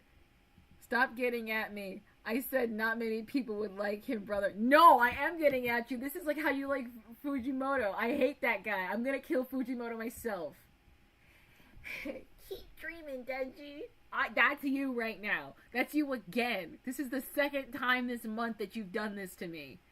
This is the second time this month that you've done this to me. Last time it was, brother, he makes me happy. You said the same thing about Fujimoto. I'm sick of this. I'm sick of it. I'm disgusted. Are we talking about Tatsuki Fujimoto? Yes. I'm gonna kill him myself with my bare hands. I hate what he did. Why are you sighing? Do you like how Chainsaw Man ended? No, I don't. I don't like the author. Brenna loves him. Brenna loves him. I do not support that opinion. You should get canceled for that. You should be canceled for that. I'll do it again. She said she'll do it again. I found the whole book on the Internet Archive. Was how I got the screenshot recap. You know how picky I am, man. I think he's he can alleviate. Fine, but dude, please. Fujimoto needs to die. He needs to die. I read the last chapter of Chainsaw Man and it was fucking nothing. It's like everything we went through for nothing. It was for nothing. He needs to die. I agree with you with that. It's so bad. I voice acted the entire second to last chapter of Chainsaw Man to Ziri. I did it twice on stream because I was like, somebody needs to read this to them and somebody needs to make her understand. Somebody needs to make him understand that like this chapter was like the meanest right hook in all of manga history. It was a left hook with her singing the fucking national anthem. My country, 'tis of thee. Just fucking being like, I love America. And then a couple chapters later, it's keep on dreaming, Denji. Like, what the fuck is happening? You haven't read Chainsaw Man, but you've read his other works and you like them so much. You like them so much. That's the issue. He's an issue. He's a problem. He is a problem. We need to kill him, please. City, Remina and her companions are still hiding inside a dark building. Mitsumura thanks everyone for helping protect her. Naoya responds that there's no need to thank him, as he's simply doing his duty as the president of her fan club. Kunihiro, acting visibly jealous, snaps at him not to hog all the spotlight, adding that Naoya might be the fan club president, but he is her official sponsor. Why are Naoya, you guys so somewhat concerned baffled, about this right now? replies the that about to be he wasn't trying to fucking place himself above anyone. Oh, Kunihiro just scoffs dismissively and proceeds Brother, to turn... bullshit. Don't lie, brother. Stop lying to these people. I was gonna stop saying lying to these white people, because that's usually what I say. But you are not lying to white people. You are lying to everybody, and that is a problem. Stop it. What's happening? Brenna is saying that they only like one of Fujimoto's mangas, but that is not true. I had a phone call with Brenna for 4.5 hours, and we talked about this, and we talked about Chainsaw Man, and Brenna kept singing this man's praises. She kept singing this man's praises for 4 hours because she was like, I love him, he's so funny. I love him so much, he's my favorite. I love Fujimoto. I love how he is in live streams, how he said he would vanish and then he did a little jump and then awkwardly stood there for a moment before he pressed the end. He like closed his stream manually. Like, you said these words. These words came out of your mouth. Don't lie to the people. You know that you like him. Don't lie to me. I wanted to read another one and I haven't gotten to. You like his mangas. You like him as a person. I want him dead. Turn on the TV to check the news. The broadcast reports the lunar probe has been completely unresponsive since yesterday afternoon, floating the grim possibility that it crashed onto Remina's surface. The anchor continues, stating that while the planet keeps decelerating, it is still inching closer, little by little. The whole world is gripped by absolute panic, and violent riots are breaking out everywhere. The news shows horrifying footage of the chaos. In Japan, the mob's fury has focused entirely on Vesta Productions properties. Both the company president and numerous employees have been brutally massacred. Ramina and Mitsumura watch in horror. The rider's main goal is to find Miss Ramina Oguro, Vesta's famous star, and they seem willing to tear the entire city apart until they find her. The authorities condemn the violence and plead for calm. Right in the middle of the broadcast, the news anchor takes a blunt hit to the head and collapses unconscious on his desk. A mysterious figure drags him away off screen. A person draped in bizarre robes steps in front of the camera and speaks. The TV studios are now under our control.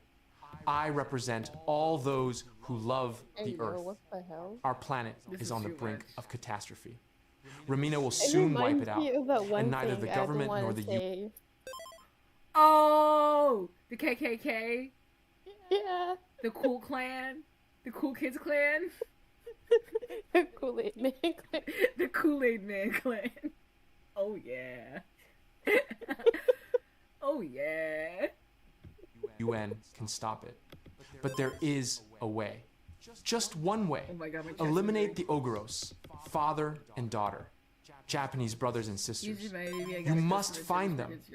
Ramina Oguro and that cursed planet are one and the same. If we destroy one, the threat of the other will vanish, and the Earth will be saved. Death to Professor Oguro, death to Ramina. The young girl and her friends are left completely stunned by what they just watched. Naoya is outraged, calling the broadcast absolute insanity. He's furious that the public is blaming Ramina for a cosmic event. Mitsumura, incredibly tense, reveals a fatal flaw in their plan. The apartment they are hiding in actually belongs to Vesta Productions and will be very easy for the mob to track down. Remina desperately wants to find her father, end up doing but something that's Mitsumura stupid? tells her Why did no. you end up in that building? It's too dangerous for both of them, and he orders her to turn off her communicator. The young girl begins to weep. Naoya tries to comfort her while Ramina apologizes to the group, sobbing that she has caused. May I ask why Tiny Friend is so tiny in the corner? I could make Sue bigger. Sue, you could be slightly bigger. I'm just a little guy. The little guy. Sue's bigger now. Look, Sue's big now. Sue is supposed to be a Fujitech thing, but we can't get the Discord app to work on my computer for whatever reason. We're gonna get tech support for that later. So now Sue's just a PNG. So Sue's just a PNG in the corner. Let's see, and then I'll put you. Yeah, I'll put the ghost under Sue. There we go. Caused them way too much trouble.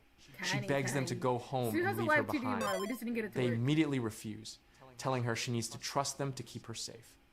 Ramina argues that they have absolutely nothing to do with this bizarre planet situation, and she refuses to put their lives in danger.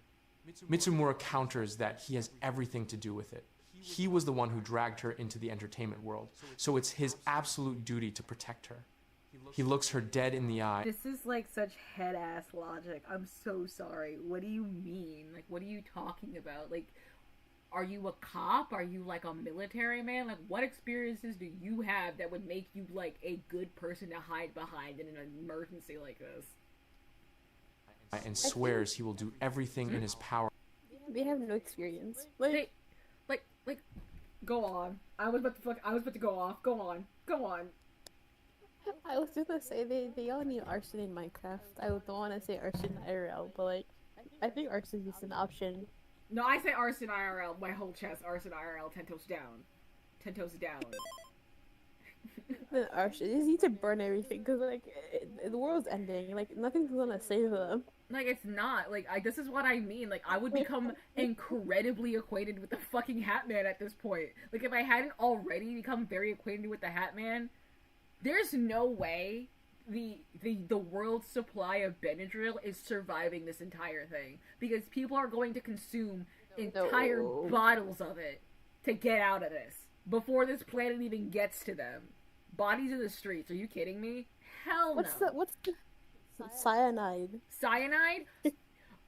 People are going to be hitting Home Depot and getting, like, oh my god, they're gonna be getting fucking, what's it called? Drain cleaner.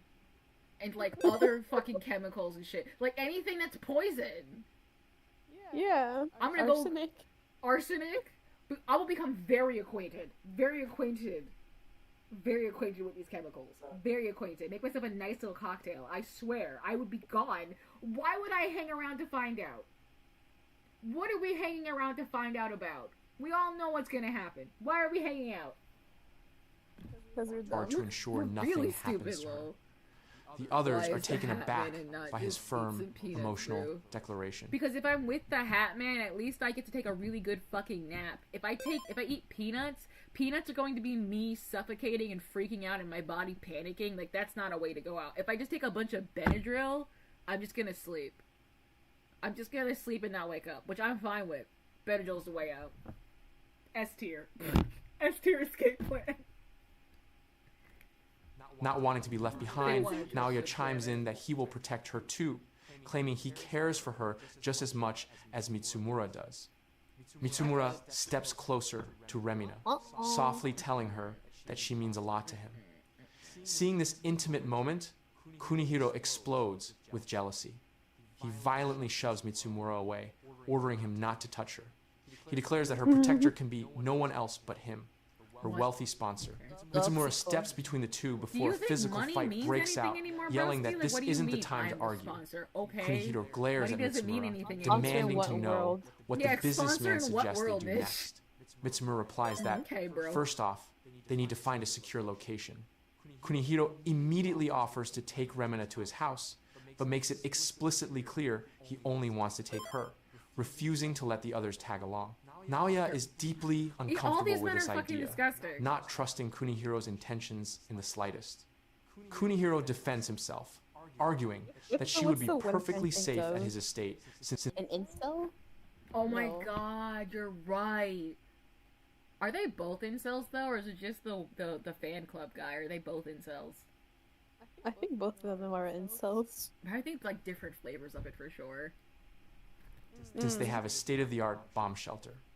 Naoya insists Kunihiro has ulterior motives because of his weird insistence on taking her alone, which only makes the rich kid angrier.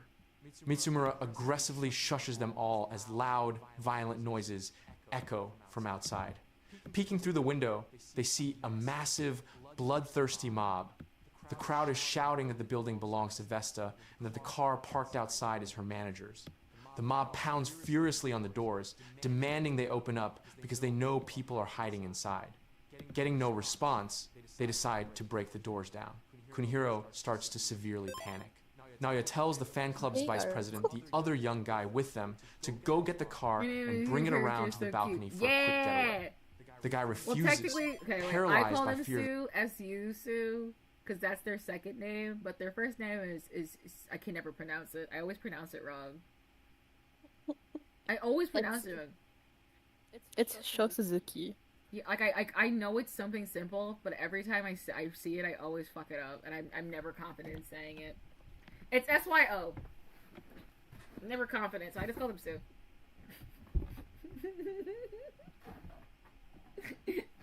Sue loves me, so it's fine. It's fine that I am inept and illiterate and also dyslexic. It's okay. Brew, I'm making you an infinite Nikki, which means inherent femme body. Do you want pants or shorts? Oh, I love shorts. I love shorts. I love shorts or skirts. Like, I like little, like, I'm an otakonoko, so I prefer when people put a feminine body on me. Like, if you're gonna put a masculine body on me, I guess make it a Bishi boy, but if you're gonna make, like, an accurate Brutus is inherently feminine. I'm a hyper-femme. I love hyper-femininity. I'm incredibly feminine, like confidently and joyously feminine. I'm like, I experience what is it called? ¿Cómo se dice? Like gender euphoria, but like femininity euphoria. I like being feminine. I feel a lot of joy when I get to indulge in my femininity. Like for me, my connection to my femininity is what makes me feel like a man. If that makes any sense. Somewhat sense, but not really. Does it? I support you. It seems like a paradox. Like, the fact that I have such a healthy relationship with my femininity is why I feel confident in the fact that I know I'm a dude. Like, the fact that I am so comfortable with my femininity is how I know for a fact that I am a dude. Because I've explored being hyper-masculine, and I felt like I was lying to myself. and I didn't feel like I was being myself. Like, even as a child, even as a little kid, I, like, was a boy. Like, I acted like a little boy. I liked to play with little boy toys and all that kind of shit, but I only wanted to, like, wear pretty dresses, and I liked being called pretty and being referred to as a princess. The fact that, like, I can indulge in my feminineness and my girliness is why I'm like, yeah, no, I think I feel more like a guy. I think I'm happy about that. That's my gender euphoria. Give him those giant pocketed shorts like Sora, please. I'm gonna jump off a bridge. Yeah, I'm gonna give you frilly. Don't worry, I like frilly shit. Gender is just like whatever, to be honest. Yeah. Only way I can describe it is that my dad is extremely manly, but he wants to put flowers in his beard. Yes, that's me. Yeah. I'm like, yeah. That's so cute. Yeah. That guy is so fucking funny. One time me and brother went to a Friendly's, and they didn't give us any sort of attention or food for like an hour, and he got so fucking, like, he's like a really deadpan person, but he got up, and this man is like short. He's like 5'4", 5'5" or something. He's like short.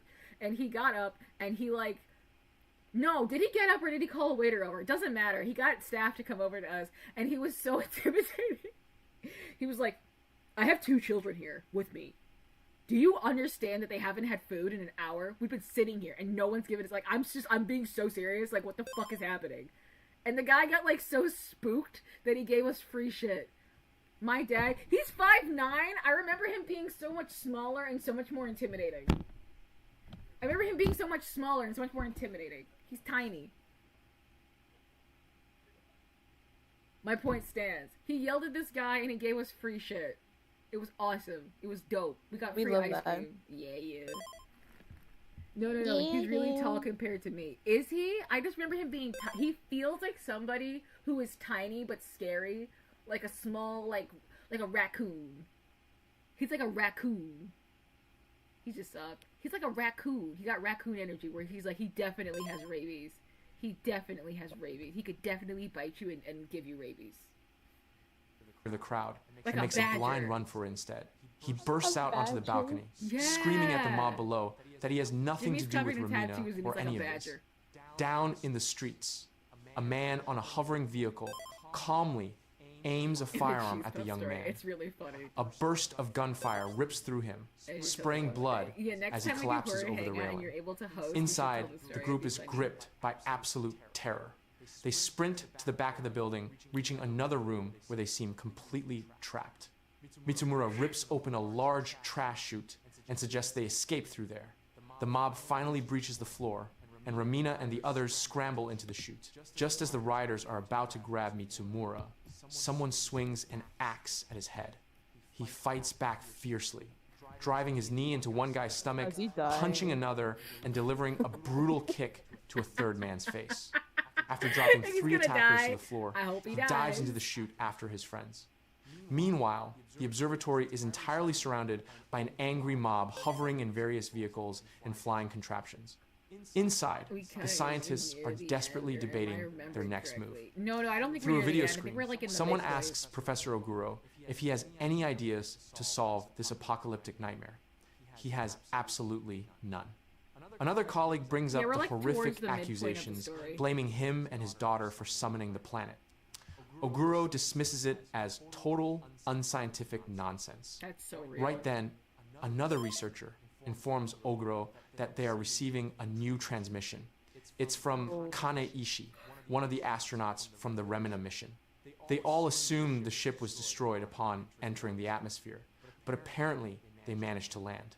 The crew sent back a video showing an indescribable, hostile wasteland.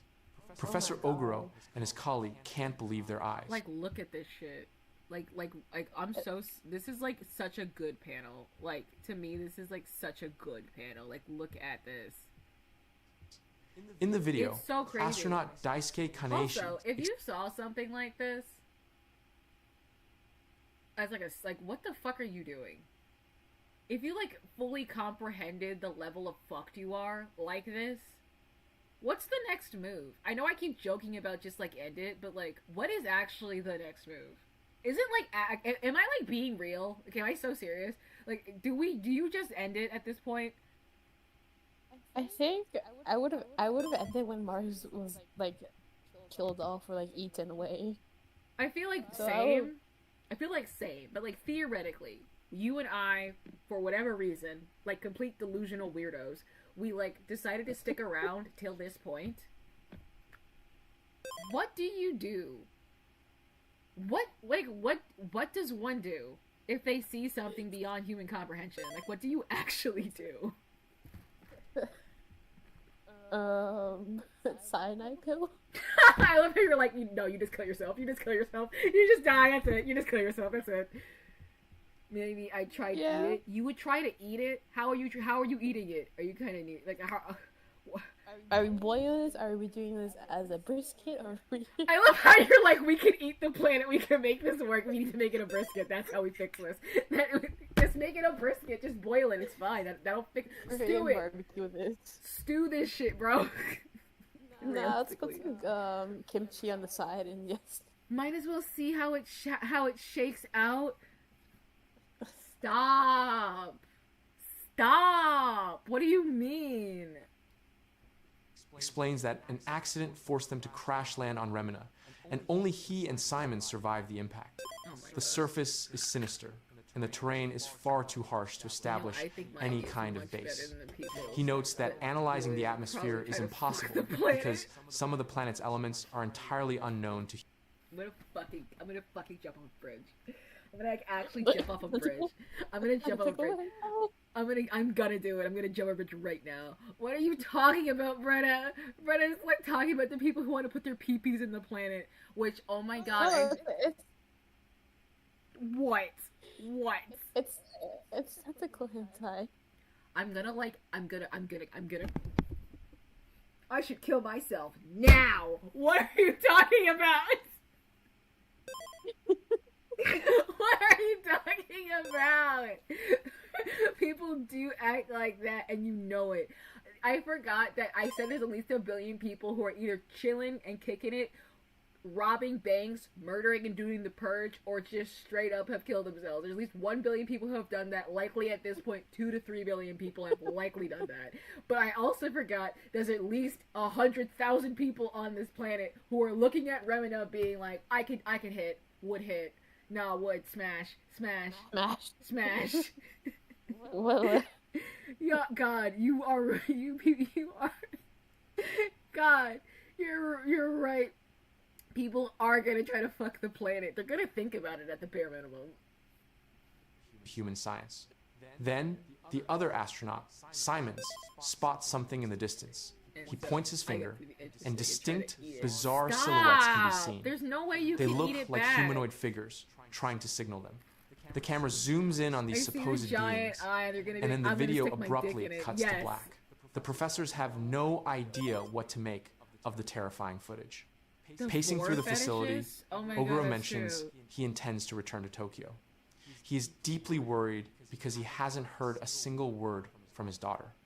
His colleague heavily doubts this is a wise move given the current situation, especially since the observatory is currently surrounded by a rabid mob that actively wants to murder him. Down in the dark sewer system, Remina and her companions trudge through the foul wastewater with great difficulty. Kunihiro loses... Ism, I don't know. Wait, no. How would you call? See, I just thought about it. Do you think that there's a bunch of, like, I have not found this, but, like, now that it's been brought up, it must be discussed. Is there, like, Planet Remina vor smut? Like, vor fanfiction? Rose, you're the one who reads fanfiction. You have to find that now. Sorry, you brought it up. Now it's your job. Who brought it up? Rose brought it up. Rose talked about how the Vor people are going to be so into Planet Remina eating them, which is true. That's 100% true. There's going to be a subculture of Remina obsessed people involved who are just excited that a Vor planet exists and that they could be eaten by it. That's just going to happen. That's just totally going to happen. Wait, what planet? Are you Googling this right now? Are you actually Googling this right now? I'm trying to see. Are you serious? Okay, I'm looking. Is everyone Googling Planet Remina for fiction, please? I'm on AO3 new name. Crazy work. Crazy work. Oh my god. Is it? Oh, is it real? It's like, let me just. Are you gonna show me? Don't show me this. No, show me. I sips wine. Wait, should I do a dummy sip aggressively?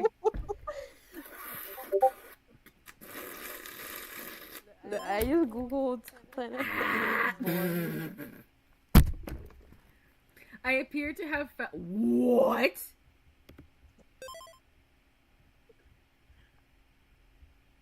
The Earth gets graped by Remina? That's crazy. That's crazy. That's not what we're looking for, but also like... Yeah! It's on Newgrounds. It's on Newgrounds. Where? Send it to me. It's in the link. It's the first thing I sent you the link. It's the first image that you're gonna see. You're shaking. Your voice is shaking. You're fucking shaking. That's crazy. My jaw hurts. My jaw hurts, okay? I'm trying not to lose my shit over this. It's Planet Earth saying Sugoi and Remina with its tongue out. I'm looking at it. I can put this on stream actually, because this is not like 18 plus art. It's just insane. It's implicit. It's insane, but it's not like 18 plus new like art. It is on Newgrounds though. That is true. I am looking at it. This is on Newgrounds. Yes. Oh my god, wait, oh boy, I love being a planet in a distant future. Wait, why is this thing looking at me? Wait, where's my stream? Get in there.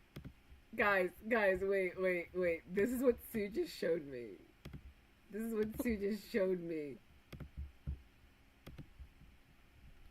Where is it? Is this one?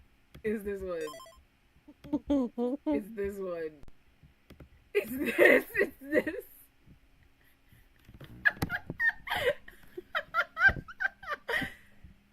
I just stars I would assume solar. What are you talking about? What in the shit is solar balls? Oh my god, are solar flares how they splooge onto people? That was for Tsumoto Kai and the pony. Can you pretend that airplanes in the night sky There's shooting stars. I could really use a wish right now. Wish right now. People are crossing it over with. What are you talking about? To have a live play. What is happening? What are you talking about? A web series? People are crossing it over with Remina to have a live planet. No idea what fandom that would be. No, please. I'm gonna die. Please. His patience and angrily asks Mitsumura what the next step of his grand plan is. Mitsumura replies that once they get out of the sewers, the absolute priority is keeping Remina completely out of sight. Suddenly, a bright flashlight beam cuts through the dark behind them, and a voice shouts, "There they are! They've been found!" Mitsumura spots an exit ladder. Look at that grimace. They scramble up as fast as they can and slam the heavy manhole cover shut behind them. They're on the run through the chaotic streets once again. Once outside, they realize the horrific truth. The planet is terrifyingly closer. The sheer paralyzing shock of seeing Remina dominating the sky distracts them. Where are you guys and they fail to notice a massive mob closing in until it's too late. The four of them are back against a brick wall. The trenches can't say Kunihiro shit screams at at the this crowd that he isn't with them. Mitsumura spots a narrow, dark alleyway and shoves Remina inside so she can escape. She refuses to leave him behind. But Kunihiro, in a final act of pure cowardice and selfishness, violently shoves past them and dives into the alley to save his own skin. The mob surges forward like a tidal wave. Mitsumura tries to hold him back, but it's completely useless. The crowd easily overpowers them, knocking both him and Remina to the ground. The people are armed with heavy clubs, wooden stakes, axes, and all sorts of crude weapons. Even in this horrific, hopeless situation, Mitsumura desperately tries to shield Remina I don't do the vor people care? They just want to be consumed. I don't think that they care if it's humans or not. They do furry vor all the time, right? Love size difference vor. Yeah, this is size difference vor. This is like peak opportunity for some vor content. I don't know why it hasn't happened. People have their priorities, brother. I guess. You know the self-insert as a planet? Don't pretend they don't. I think there needs to be more self-insert fanfiction with self-insert X-Planet Remina. I think that needs to happen. I think you should commission that. Hell no! Next. People are being eaten by 200-foot tall women. They can be eaten by a planet. Why are there no results for Remina? Me and that one statue, you love that statue. I forgot what the name of it was. It's not Lady Liberty. It's the one that's on top of the it's on top of the Liberty building. I know that much. I just can't remember what it is. What's her name? I forgot. It was in what is it called? Fuck. We were so into it too.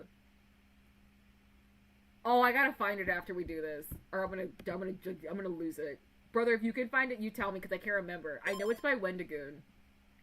Nothing on Pixiv either. That's crazy that there isn't results for this. The internet has failed. Rule 34. Is it on Rule 34? Check Rule 34. I wonder. There's always gonna be something on Rule 34. Well, we found one grape fan fiction, but like that's not what we're looking for. We're looking for vor. This is so like peak for vor. They didn't tell me the Mr. Squirrel though.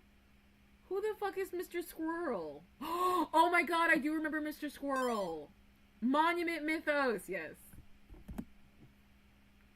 Yes, it's Monument Mythos. With his own body. Suddenly, someone plunges a large knife deep into the young manager. Remina watches in absolute horror as his shirt turns crimson. Bleeding out, Mitsumura looks up at Remina and chokes out an apology for failing to protect her.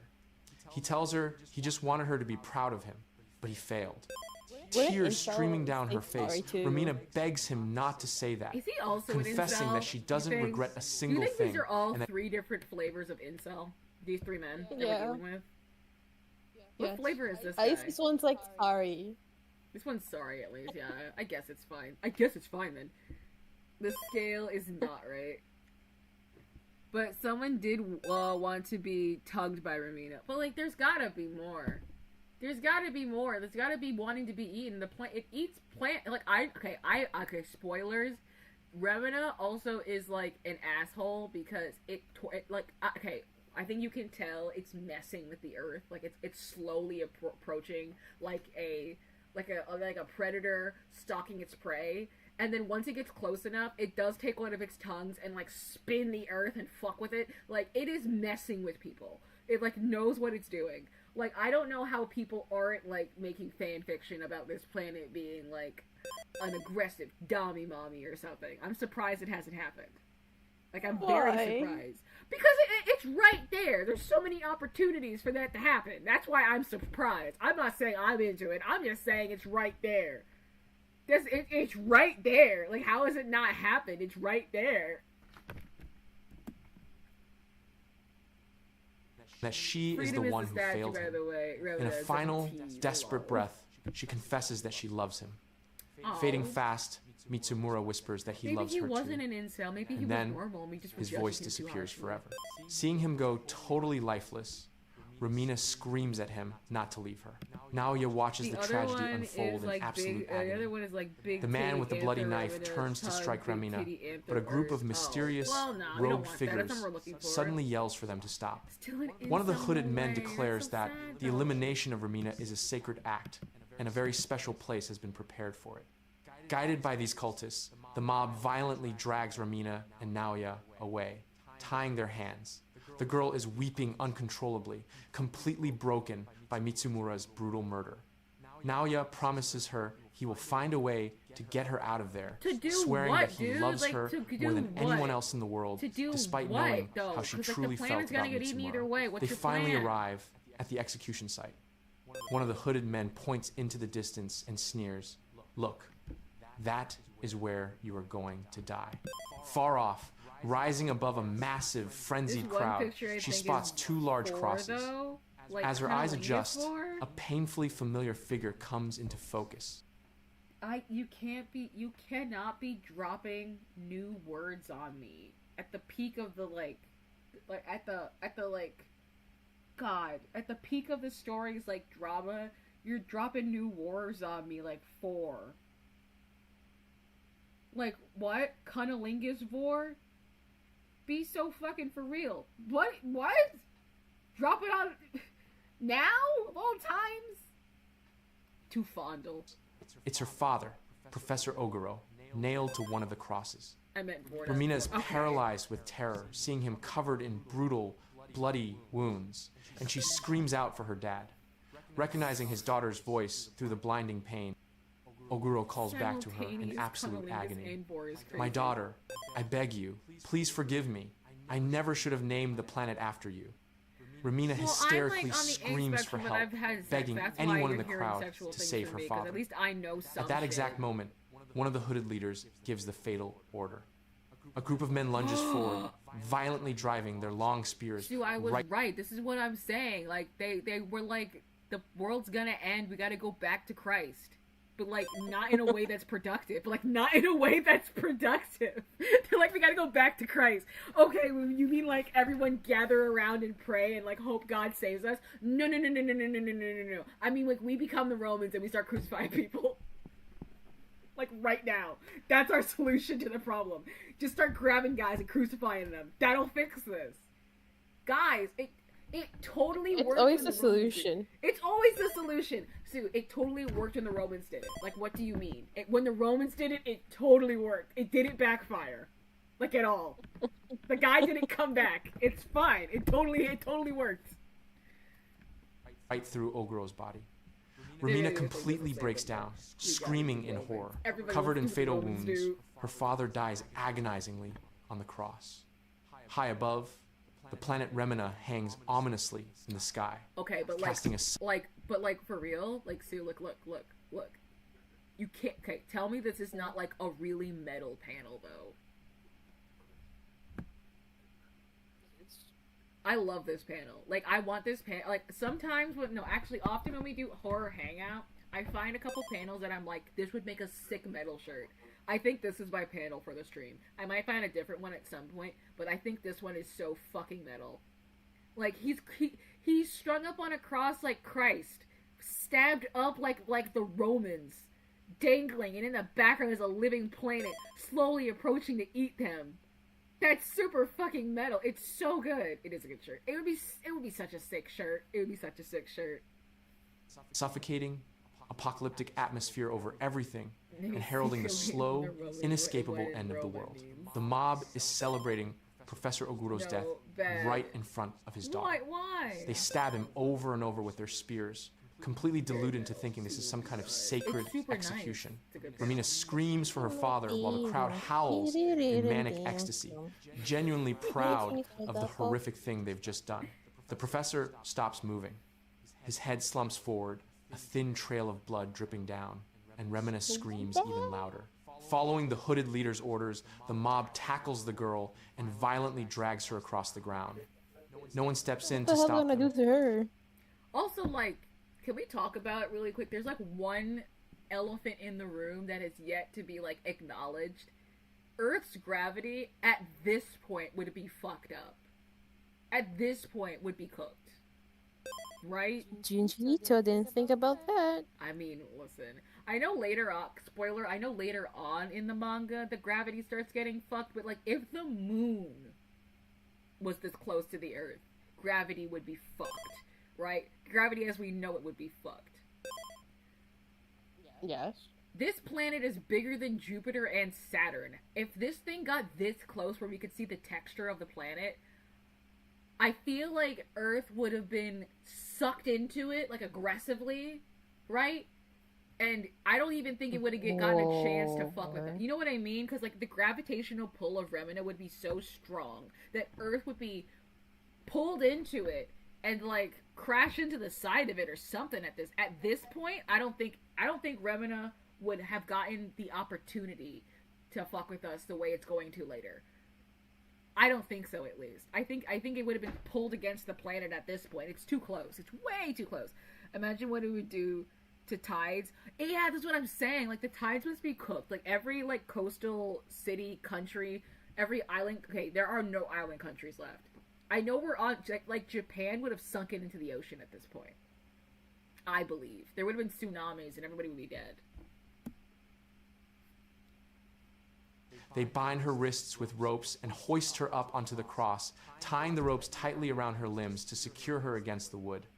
Pinned by her forearms, legs, and waist, the girl agonizes on the cross, right next to the lifeless body of her father. It's gonna pull all the frenzied crowd chants the word death there's gonna be over all and the over beaches again. on one side of the Covered in planet sweat and racked with pain, the young girl calls out to her dad with a weak, broken voice, and then, while Planet Remina the other side of the looms planet massive over the entire horrifying scene.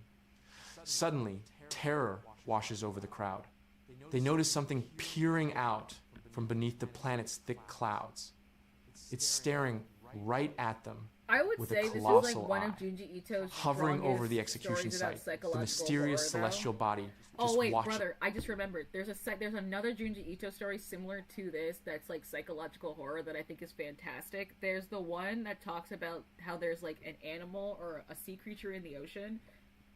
Like, so the story is about how this community has a bunch of people that go missing constantly at sea, and how one day suddenly some creature from like the deep depths of the ocean washes up, and when they find it on the beach dead, and they're like, wow, this giant weird creature has washed up on the ocean, like, what is it? That's so crazy.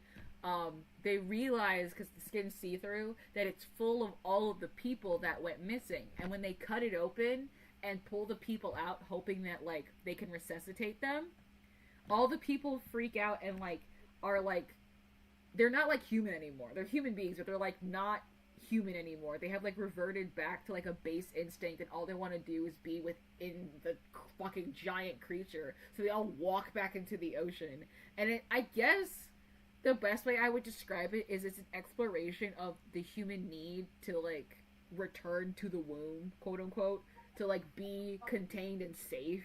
And if humans were to be given that liberty, that they would not be able to like function as human beings anymore. That's good psychological horror. That one's good. I like that one. I have to show you that one. If I can find a link to it too, I'll send it to you. It's actually really good. There's not a lot of Junji Ito's. Another horror hangout. We could do it for another horror hangout. If I can find the name of it, we could do it for another horror hangout. It's good. It's very short though. That's the problem. We would have to do a couple that day. It's a good one. It is a good one. That one's good. We could do that for a horror hangout. You, me, and Brenna could all hit that one. Probably finish it within like an hour. It'd be short. It'd be a really short one. An hour, but like 2 hours just talking, yapping, shit talking. True. But like, that's fun. Like, we're having fun. Today we're having a good time. This is a fun one. This is a fun stream. It is. Let's continue. We must continue. Expectant. Remina screams, but the mob has gone completely dead silent, their mouths hanging wide open. When the massive eye opens fully, the entire planet Earth is reflected perfectly in its pupil. I would die. The people start shrieking in sheer horror. I would drop it's dead just on too the, much I to would drop comprehend. Dead on sight. Then, another feature emerges on the planet's surface. A mouth. A pair of grotesque lips. Right beneath the main eye, two smaller eye sockets slowly appear.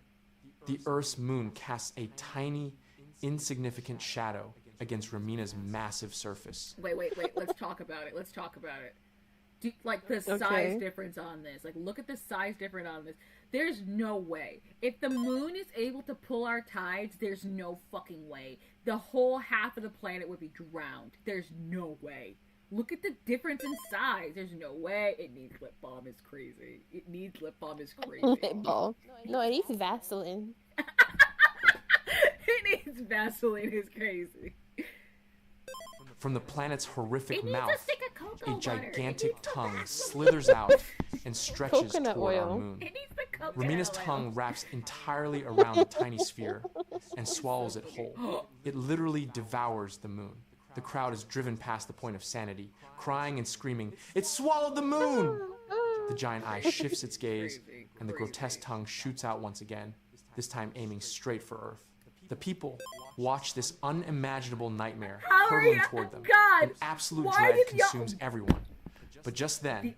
These are the same bitches. These bitches who are still alive on the Earth are the same bitches who are like, I would love to survive a zombie apocalypse, instead of understanding the full depths of why that shit is stupid. These are the... Because, like, who is still kicking it on the Earth, waiting for all of this craziness to happen? Who among us? Who among us has decided to still stick around to see all of this shenanigans happen? Who is so wise as to have stayed around? Because it would not have been me. Dumb people. Like, I don't know anybody who would want to stick around. Is there anybody in my chat right now who is like, I would want to stick around to see all of this aspect of this? I wouldn't have, like, jumped ship long ago.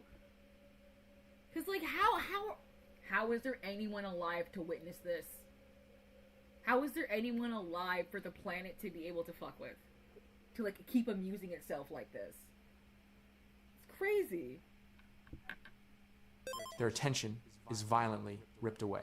Oh, a barrage of bright lights streaks up from the Earth missiles, launched from God knows where. Their target is obvious. They seem to hit Planet Ramina directly, triggering a massive chain of blinding explosions.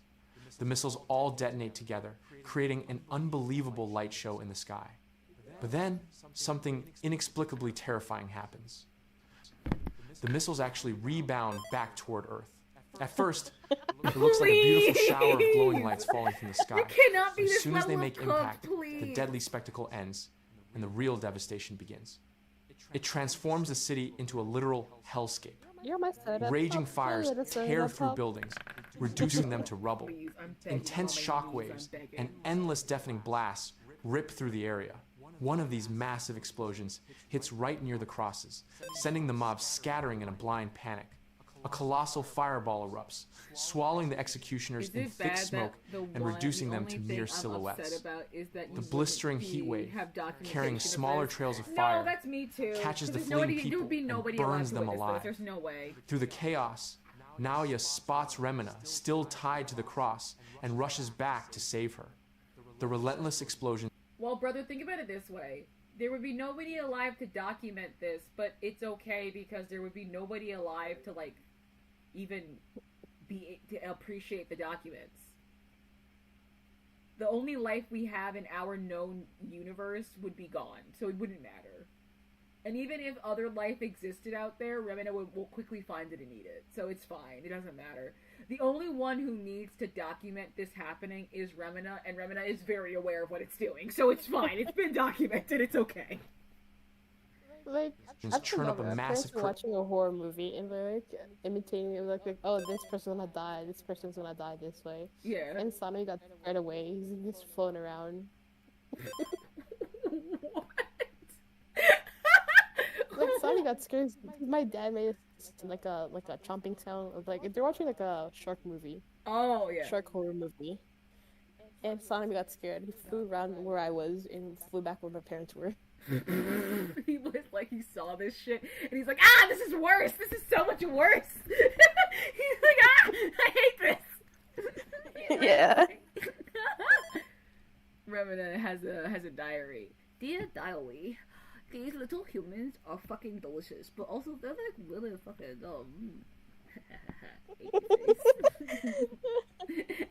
they tasted like pretty good. Nah, I think humans would taste just like, yes, like very fatty meat, because, like, depending where they are. So I love fatty meat. I mean, like, the bad fatty meat, like, it's like deep fried, like, in the bag. There's bad fatty meat? You know what it is, though? Yeah. I'm, like, malnourished because I'm fucking chronically ill, so, like, I love fat. Did you know fat is what helps you absorb vitamins and nutrients? That's why fat is good for your diet. So for me, I love fatty meats and shit. So anytime I eat fatty meat, I'm like, my body's able to absorb all that shit. Caps tummy. Good. Oh, nom, nom, nom, nom. Let's continue on. Of smoke that finally obscures Planet Remina's terrifying giant eye. Naoya sprints through the burning ruins with Remina slung over his back. Taste like magma, Entire buildings are completely carbonized, and many are still engulfed in flames. He's completely barefoot, but he runs with every ounce of strength he has left. The ground shakes violently, buckling the weakened structures around them and triggering massive collapses. Naoya pushes forward desperately, dodging falling debris to avoid being crushed and buried alive in the disaster zone. Finally, he finds a spot that seems somewhat safe and gently lays Remina down on a flat surface. Somewhat safe, In the but not background, really. terrified survivors no such are thing as still safe on the planet scrambling anymore. to These guys escape are the destruction. stupid. Slowly, Remina regains consciousness. But this Naoya is somewhat is absolutely safe. It's not ecstatic, safe at all. laughing There's like no a such thing maniac as safe when he anymore. realizes he actually managed to save her. But she seems completely Save dazed. her from He what, tells her he dude? rescued her, but her first From instinct is to ask about her incoming father. death. Realization She's hits still her gonna like a truck. die. The whole planet's She gonna get screams eaten. for her dad. And as the horrific memories of what just happened flood back, tears stream down her face and she curls up on the ground in agony. Naoya tries to give her strength, assuring her that he's right there with her. But only one word leaves her lips, Mitsumura. She just keeps... This is so embarrassing. I have secondhand embarrassment for this guy right now, dude. repeating his name over and over. Naoya is stunned and heartbroken. He bitterly reminds her that Mitsumura is dead and that he is the one protecting her now. But he can't even finish his sentence. I'm on my The words knees. are completely useless. Remina just keeps sobbing and repeating Mitsumura's name. Later, hiding her face under a large hat, Remina walks alongside Naoya. He starts giving this bizarre, dramatic speech, telling her that as the president of her fan club, nothing brings him more joy than letting her know he's always been fascinated by her. He calls her a magnificent flower and says he will settle for just admiring her from afar, insisting he won't cross any lines because she belongs to all her fans, not just one person. Oh my fucking Christ. I'm gonna get up. I'm gonna hold us hostage here. I'm gonna get the fuck up. I'm gonna get up. No, wait, so you weren't there. One time I actually had to get up. One time when we were doing, was it Magical Girl site? I had to get up. I physically had to get up. I was like, I'm fucking done. I'm done. I walked away for like 4 minutes. I walked away, I was gone. I left the room. I walked away. I don't know what chat was doing. I was gone. I was gone. It was so bad. It was like all of the I think God. All of the men on the planet turned into sperm and it started to impregnate a random planet thing they had going on, and it was such an escalation of stupid that I had to get up and leave. Okay, that's understandable. And it was one of those things where it's even more understandable because we were so fucking mad. We were so fucking upset and we had so much to say. And then I was I need to lock in so we can finish this. And I had let it rock for probably a little bit too long. And then all of a sudden all of the males on the planet turned into sperm and flew into this fucking thing. I had to get up and I was I'm fucking done. And I just got up and I left. I got up and That's such a move though. That's such a move though. It was so ridiculous. If I ever am possessed by some creature to play that again and show you, I will. But you can watch the VOD. I got up and I fucking left. I was so fucking over it. It was too much. The one horny pedo becoming the hero. Oh my god. Yeah, there is a confirmed in-story pedophile who becomes a hero and a martyr. I think I was there, but I had to leave for that. But I think I remember that portion of the pedo dude. You may have been there for Magical Girl Apocalypse. Yes. But I don't think you were there for the sequel, because the sequel is the one that ends where every Magical Girl site was so much better than Magical Girl Apocalypse, and then just right at the end, suddenly he was by the way, this is a sequel to the last manga. Psych, you thought it was a separate story. No siree, Bob. And they, fuck, I'm thinking about it. I had to get up. It was so bad. It was so ridiculous. Are you gonna get up and leave? Oh my god. No, and then there were lesbians in it, and the lesbians, everybody was like, this is the one good part of the story. He wrote a good lesbian couple, thank God.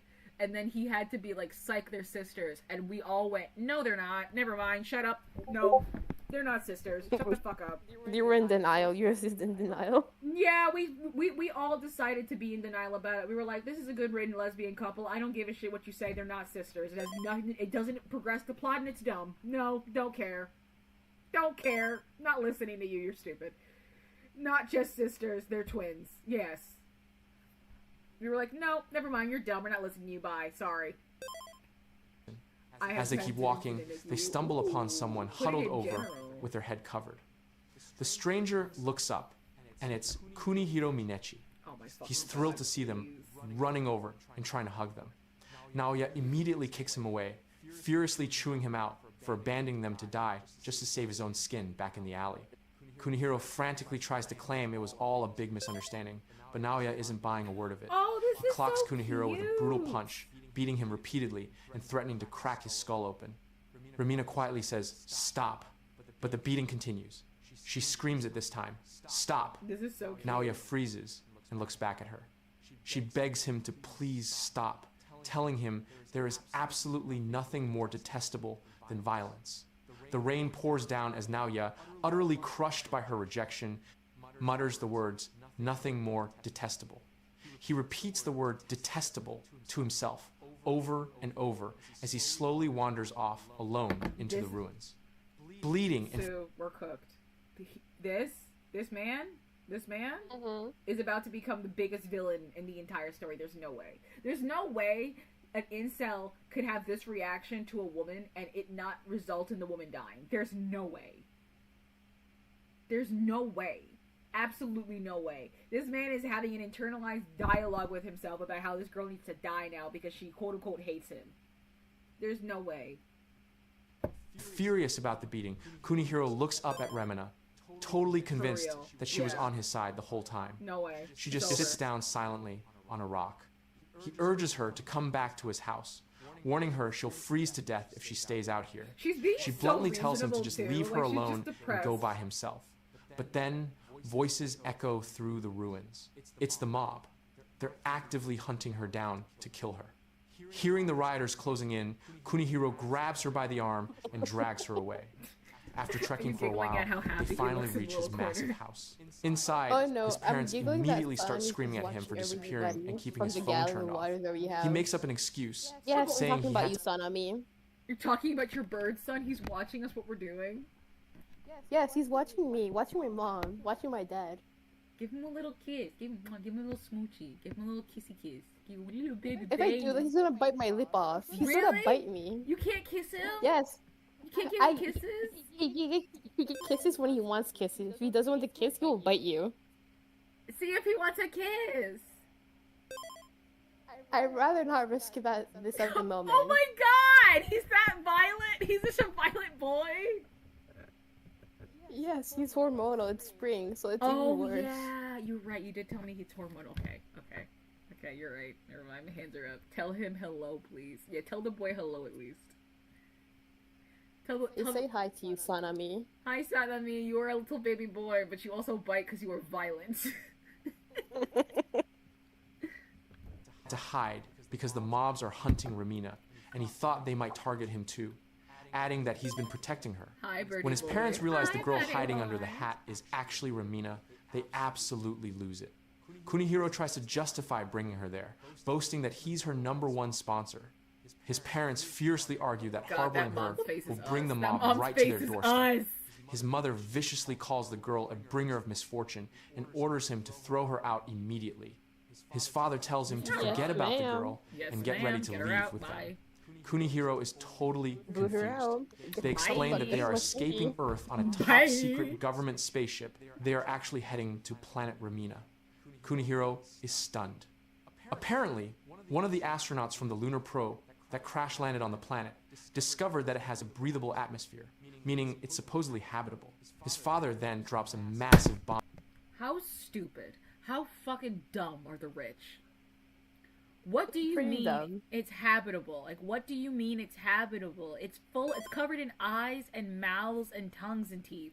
Like, habitable until it decides to open up a new mouth and eat you. It's a very aware planet. Like, what are you talking about? Are you stupid? They're going to Remina. They're stupid. They're so stupid.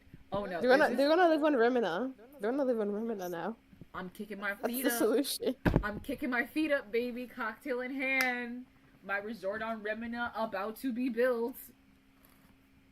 Bombshell. The astronaut who reported this is They named probably saw the Daisuke people's Kaneshi, shapes in his a suit name before strikingly this similar to Probably. Kunihiro's estranged I older sent you a brother. picture of Mr. Solomon Minechi when he is was at completely earlier. convinced I need that to his look at runaway this son now. actually achieved his dream of becoming an astronaut, slightly altering his name. He looks Kunihiro so asks if he menacing. can bring Why does he look Lumina like he's looking over His his annoyed territory parents tell him violently? to shut up and hurry. Throwing a tantrum, menacing. the spoiled kid threatens that if she doesn't come, he's staying behind, dramatically declaring he wants to marry her. His mother absolutely fuck? forbids it. Ignoring them, I'm sorry, Mr. Kunihiro Brennan. grabs I the gotta show girl her the and benefits drags of her down to the bomb shelter. Down in the bunker, he smugly Brother, wait, tells I'm gonna Romina send you a not to picture worry, of Sanami. totally confident his parents will cave just like they always do. But she Sanami's just Mr. calmly states that Worldwide she's staying now. on Earth Look and at him. asks He him looks to so let her out. menacing, like He he's asks looking over her his if she has a kingdom. death wish, and she coldly Look, replies he that she really looks doesn't at care us and anymore. yells from us. Ignoring her He's yelling from there boundaries, he currently. rambles on about his He's grand screaming plan. from there. He's just standing Yes. above everybody screaming. Yes. It's so silly. And to take her to planet Remina, and then he suddenly Brother, I forces texted himself you. on Yeah, her, brother just looked trying at to it. kiss her. He pins her down, and she fiercely struggles to push him off. She manages to wrench his head away and Oh, slaps God. him hard across the face. Right at that moment, someone calls out Kunihiro's name. His parents have breached the shelter. Caught red-handed, Kunihiro instantly plays the victim, lying to his parents that Remina was the one who threw herself at him. Oh, Okay. bitch. His mother Bitch. scoffs, calling it a shameless act, and violently slaps the poor girl. His father snaps that they've wasted enough time and orders him to throw her to the wolves.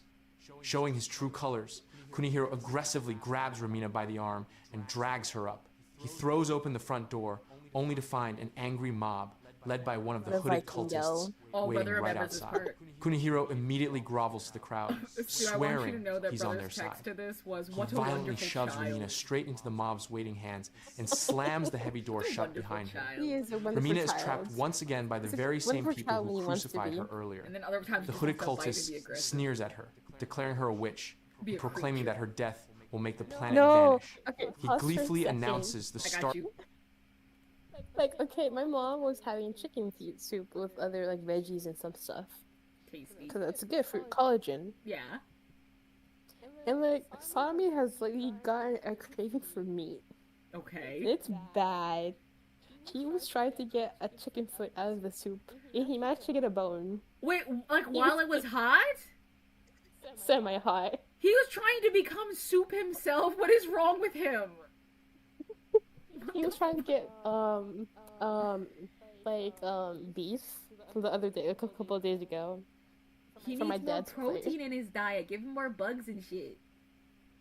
He doesn't eat bugs. We have a bunch of ants in the house. He doesn't eat those. He doesn't want ants. He wants like mealworms. And he want chunky bugs. No, he we wants give him, real we give him bugs. like salmon and tuna and red snapper sometimes. He wants that real meat. He wants real meat. What a sweet boy. I'm not even gonna make the like, oh, he's a cannibal, because like all birds are cannibals. Like chickens eat chicken all the time. Like, yeah, no. Yeah. That's not the problem. The problem isn't that he wants to eat meat. The problem is that his desire for meat almost made him fly into a pot. He almost became the soup he craved. That's the thing that I have a problem with. A lot of animals are. Yeah. That's my baby. Your boy, his greed sickens me. Your boy was so he was so insistent on greed that he almost became soup. He almost became He's a soup. greedy baby.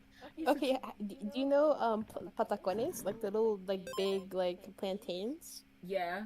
Like the fried. Okay, he took one of those from my dad's plate and ate it on his shoulder for like a good 10 minutes. He ate a whole entire piece of plantain. I'm just imagining like a floppy piece of plantain dangling from his. No, this mouth. thing was like half an inch thick. What the? Why was it so thick? Why was it so thick? I don't know. That's how we squished it to be like, because it was meant for us, not for birds. It's so fucking. My But he mom, took it. because like my mom cooks, like she cooks it like thin, like she cuts the plantain thin when she eats it. Like I don't eat plantain. I don't really like. It's too sweet. Like it's always like so sweet that I don't really like it. Oh, But you have to eat it green, like when it's pretty green. But like You even don't when like it it's sweet. green, it's so sweet to me. It's like so sugary. It's so sugary to me. Alright, I went to say that lore about Sanami recently. What lore about him? But the chicken bone and like him becoming soup and whatever. Yeah, you gotta tell people that he almost became soup. That's how you gotta lead that story. that's true. That's what happens. Like yeah, I used to put bananas in everything. It made me nauseous. What the fuck? Rose, I mean this with love, but sometimes white people do some shit that like I just can't process. Like, what is the justification for putting bananas in everything? Like, what is that? Like, oh my god, I had this experience yesterday where my mom, she bought like pre-seasoned fish from ShopRite for me because obviously, like I keep saying, I can't really eat solid food. Banana pancakes is a normal food. I could accept that. But like putting it in like meat and shit, that's what I don't get. Because I know there's some white people out there who put like walnuts in everything or raisins in everything, and it's like, why are we putting raisins in everything? Like, why do we need to put sugar, but like in an obtuse way into everything? Like, what's happening? But like, I got tilapia that was pre-seasoned because I just was so fucking sick and I didn't feel well. And I needed to eat something. I hadn't eaten like 4.5 days, and can somebody explain to me how this salmon was so heavily seasoned? Like, it was like, you could see it. It was red. It was covered in seasoning. Like, I couldn't even tell the color of the fish. It was so seasoned. And yet, it had no flavor. It was put on recently and it says, oh, it was already seasoned overnight. But, like, it was just recently placed out there. I'm gonna add another part of the problem. It was all dry seasoning. It wasn't wet seasoning that would sink into the food. It was just dry seasoning. Oh my god. White people love doing the whole like only put dry seasoning on something, like dry rub something, no wet seasoning, like I don't get a bit of pepper. A salt and pepper. I need to let the meat's flavor speak for itself. So I'm not gonna put any salt or pepper. I need the meat's flavor to speak for itself. I've heard that before. What is that? Stop it. Stop it. Stop. Stop. I'm sorry. Stop. Stop. Stop. Stop. Let's continue on with the story. He made these health Part drinks of the that witch were hunt like and taunts her, asking why she isn't I'm running. so sorry. I have to read this first. He made these health drinks that were like bentonite clay, metamucil, chia seeds, and algae powder in hot water, and it looked like basically like pond slime. Why would you drink that? And he would drink that shit every day, and he tried to make me one, and I just left it on the counter. That's crazy. Okay, Sue, how you feeling about the pond algae? Do you want some algae? No, thank you. But it's good for you. I'd rather take the risk of getting sick and not drinking something that came from a pond where there are various other things that could be in there. Bro, but like the chia seeds are a good source of fiber. You gotta drink the algae slime. I would rather drink aloe vera or chia seeds than that. Aloe vera is tasty though. That shit's fucking. That's a banger. Okay. Aloe Fun juice is fact. good. What? What's the fun fact? I don't like gelatin that much. I love gelatin. Don't say that. No, give it to me. Actually, say that so I can have it. No, it's fine. It's fine. Because the only gelatin I can tolerate. The only gelatin I can tolerate is from Colombia specifically. I don't know why. They make it so good. It's better than American gelatin. I gotta eat it. Because seriously, American gelatin, I'm not really that fond of American gelatin. It's like the texture of it's too watery. I really like Japanese gelatin though, because it's made from agar and like other natural produced jellies, and it's the texture of it is like peak. It's like firm but smooth. It's so nice. It's got a great mouthfeel. I love it. It's super tasty. Absolutely delicious. Absolutely fucking delicious. I don't know. He was convinced it was healthy. God, dead ass. It looked it up, inventing clay later, and it's like, wait, and it has like lead and shit in it. It's not safe to eat. He used to just drink lead every day. So was he trying to die? No, he thought it was healthy. God. It's like seaweed. Okay, Brenna says one of these things is seaweed. Okay, going back to the ingredients, I'm gonna read this as literally what the actual thing. Lead clay, Metamucil, chia seeds, and like seaweed. That's what he was drinking every day. Was lead, Metamucil, chia seeds, and fucking like seaweed. The seaweed part, is it like the wet seaweed or like the dried like the seaweed algae powder? Like the algae powder was a seaweed. Oh.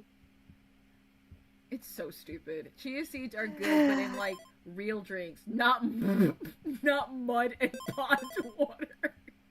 Other people treat it like moss. Wait, who's eating sea moss? It was dried, not gelatin. But I just am thinking about this. I went to Korea, to a Korean market, and they had fried dough balls. Ooh, that sounds tasty. Fried dough balls with red bean paste. Nom nom nom. And cream cheese. That sounds delicious. And they were made... That's delicious. That sounds so tasty. They made it the best thing I've ever eaten. It was powdered, dried algae. Yeah, that's so ridiculous. I'm sorry. When she just stands there, completely paralyzed, he strikes her hard with a long pointer stick, snapping her necklace. Otherwise, we can the do a mob part laughs 2 later. maniacally, jeering and urging her to run. Yeah, because I'm Snapping tired back also. to reality, Romina takes off. We are 46 minutes and 46 seconds in. 20-something, 30 minutes? Like 20, 30 minutes. I think. And we might have to do a part 2. We have to do a part 2. Okay, we're gonna do a part 2, I think. Yes, I think we can stop here and we can just yap a bit, then call it a day. Listen. I'm being so real. These guys are all fucking idiots. But I'm hung up on this lead and algae smoothie that we have been informed about. This lead and algae smoothie is crazy. This lead and algae smoothie is insane. It is insane. Cause like lead poisoning, no. Like, is your dad still alive? I'm being so serious when I ask that. Like, I'm being so fucking for real when I ask that. I need to know if your dad is still somehow kicking it with us. He was skeletal? What do you mean? Is he still alive? How is he still alive? How is your dad still, like, kicking it with us?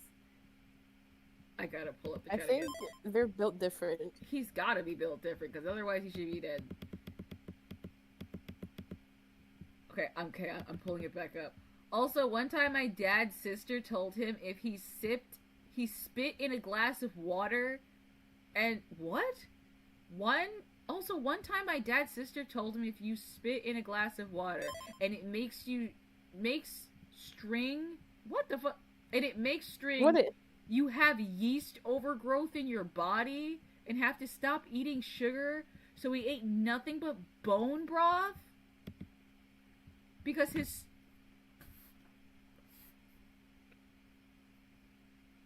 Let me get this straight. So he was convinced that if your spit makes a thread, which is normal, that you have yeast overgrowth, and that he needs to stop eating sugar.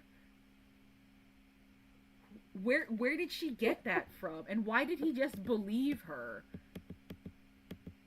For 6 months he did this. He went down to 145 pounds. He's 6'2". He was skeletal. The hell? He had been part of... He had to... What the fuck? He had to have part of his spine fused? Who is in your family, man? My dad and his sister and his girlfriend and his late mother were all completely medically insane. That's insane. That's crazy. That is indeed crazy. That's crazy. That might actually be the craziest thing you've said to me so far. Is that he just believed this shit and just like went about his day believing crazy bullshit and like following the orders of madmen Why? One time my late grandmother told me AIDS was so common in Africa because they don't have enough selenemum? What the hell is that? What the fuck is that? In the soil, so they all have selenina deficiencies. One time my aunt told my grandma, what the fuck? How many one time I was told do you have? That's how many one time? I think this should be a Google Doc so we can read the stories as like a whole thing. Yeah, no, you should make a Google Doc where it's just one time my family told me. One time my aunt told me, my grandma told my grandma that smoothies are unhealthy for you because the blender puts so much frantic energy. I'm sorry, why? Pardon my French. But what the fuck? What the fuck? Like, okay, I thought they were gonna say because the blender like chews up all the like good nutrients, which is like I've heard that before. No. The blender puts too much frantic energy into the smoothie. That's the first time I've heard of that before. It's so funny. It puts too much frantic energy into it. It's crazy. I'm gonna start using that excuse for things. I'm gonna start using that excuse for shit. I don't know. Don't you dare. Don't you start saying. No, I am. Guys, I can't be on Irium because being on Irium just puts too much frantic energy into my system. I can't be on there anymore. That's why I'm graduating. It's put too much frantic energy into my system. They need help. One time my dad's girlfriend told me we...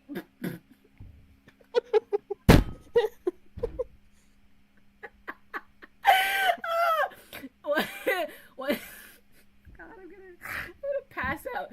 One time my dad's girlfriend told me wheat binds to the opium receptors of the brain. What? Nani desu? Please, I'm crying. My aunt is insane. One time she said her grandson was autistic because his mom fed him turkey meatballs from Costco with too much sodium in them. This is a crazy family. Why would you...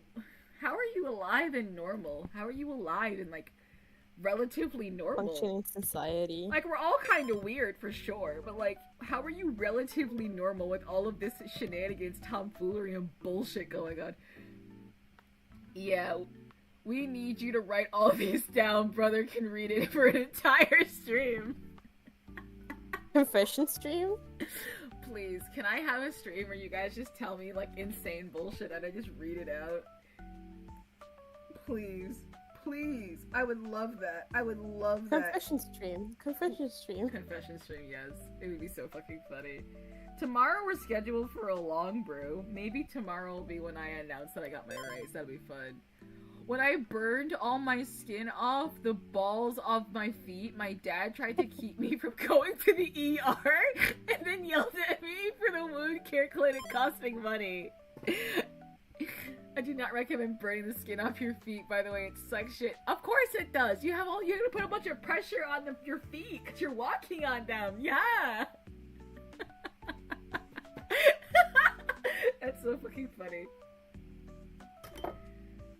What the fuck, you fucking bitch? You know how much money it costs to go to the hospital? You shouldn't go anyway. Just rub some of this lead cream on it. Not that. What do you say? What are you trying to say to me? What are you saying? There should be like a whole like chat says this and like, oh, it is exposing family secrets. I need somebody to do that. Can we do an exposing family secrets stream? Because I feel like that'd be really fucking funny. We should do it, yeah. He was like, put ice on it.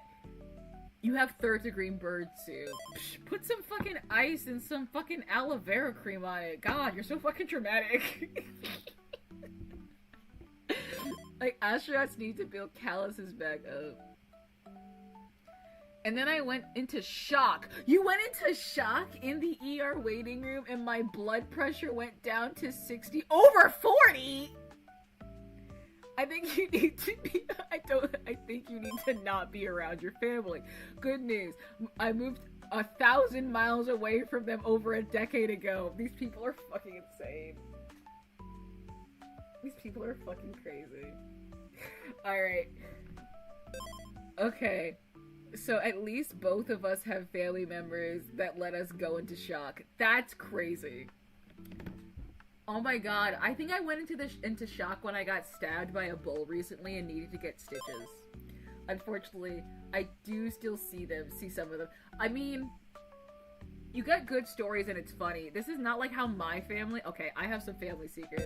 My family, straight up, during 2012, like, during the quote-unquote, like, when the apocalypse was supposed to happen, this is real. My dad, and my family in Florida all gathered all of our cousins and me and my sister and my dad, obviously, and his girlfriend into, like, a collective family meeting about what will be done about 2012, the apocalypse. Mind you, these people believed in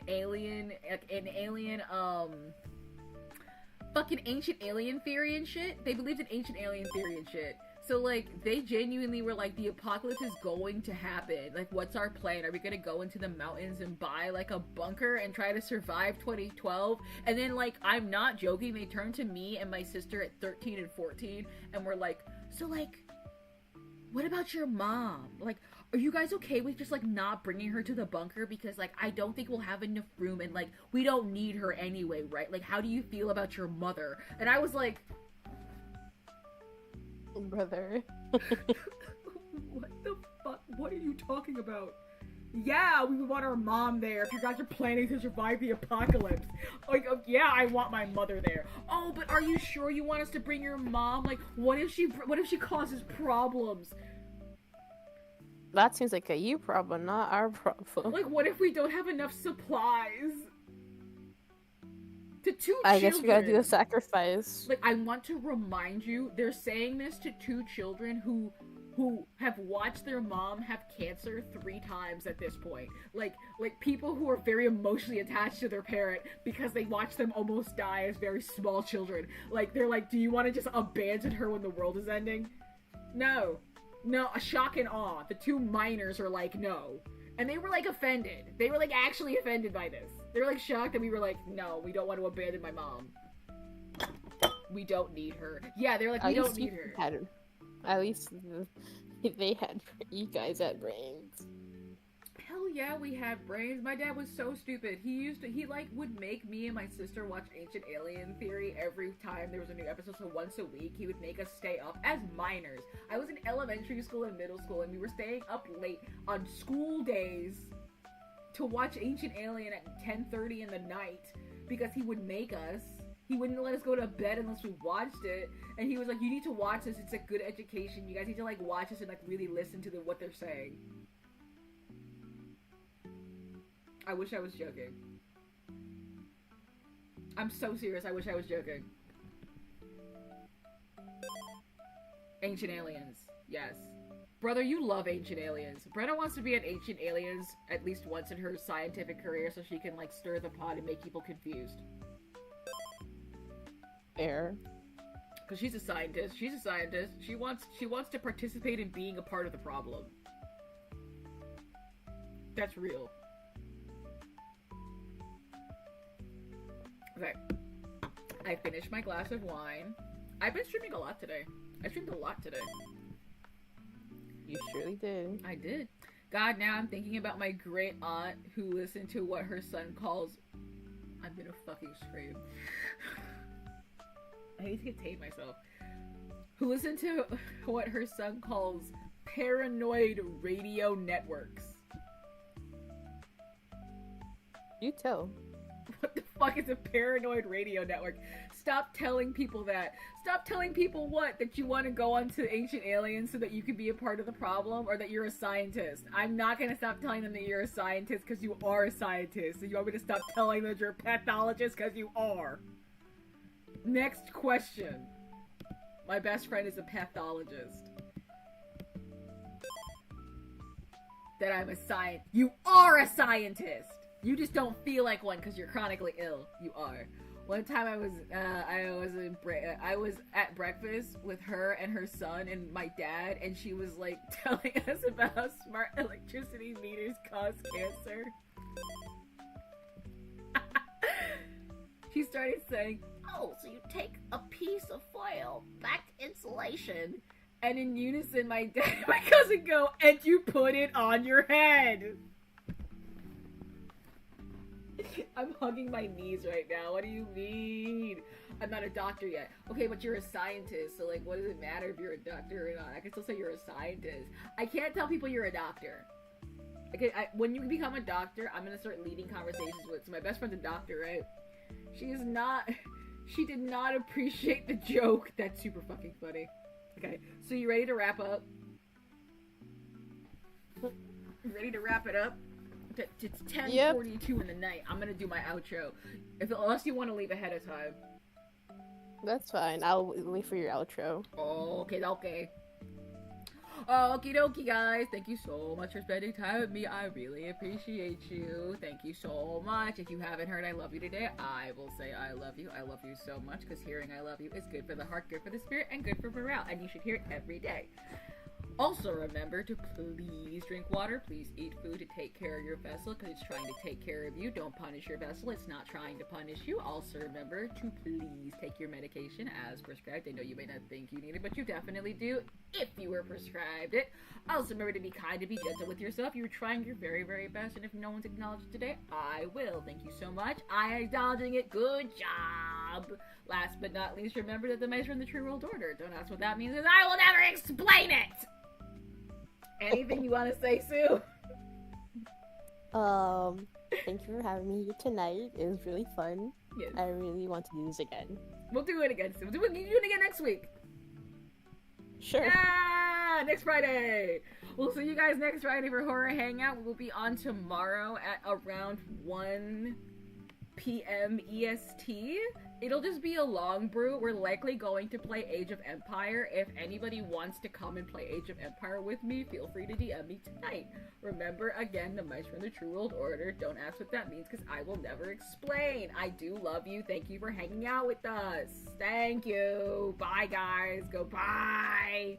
Bye-bye. Goodbye. Bye. Goodbye. Good morning, good afternoon, good evening, and good night. Goodbye. We'll see you later. Goodbye.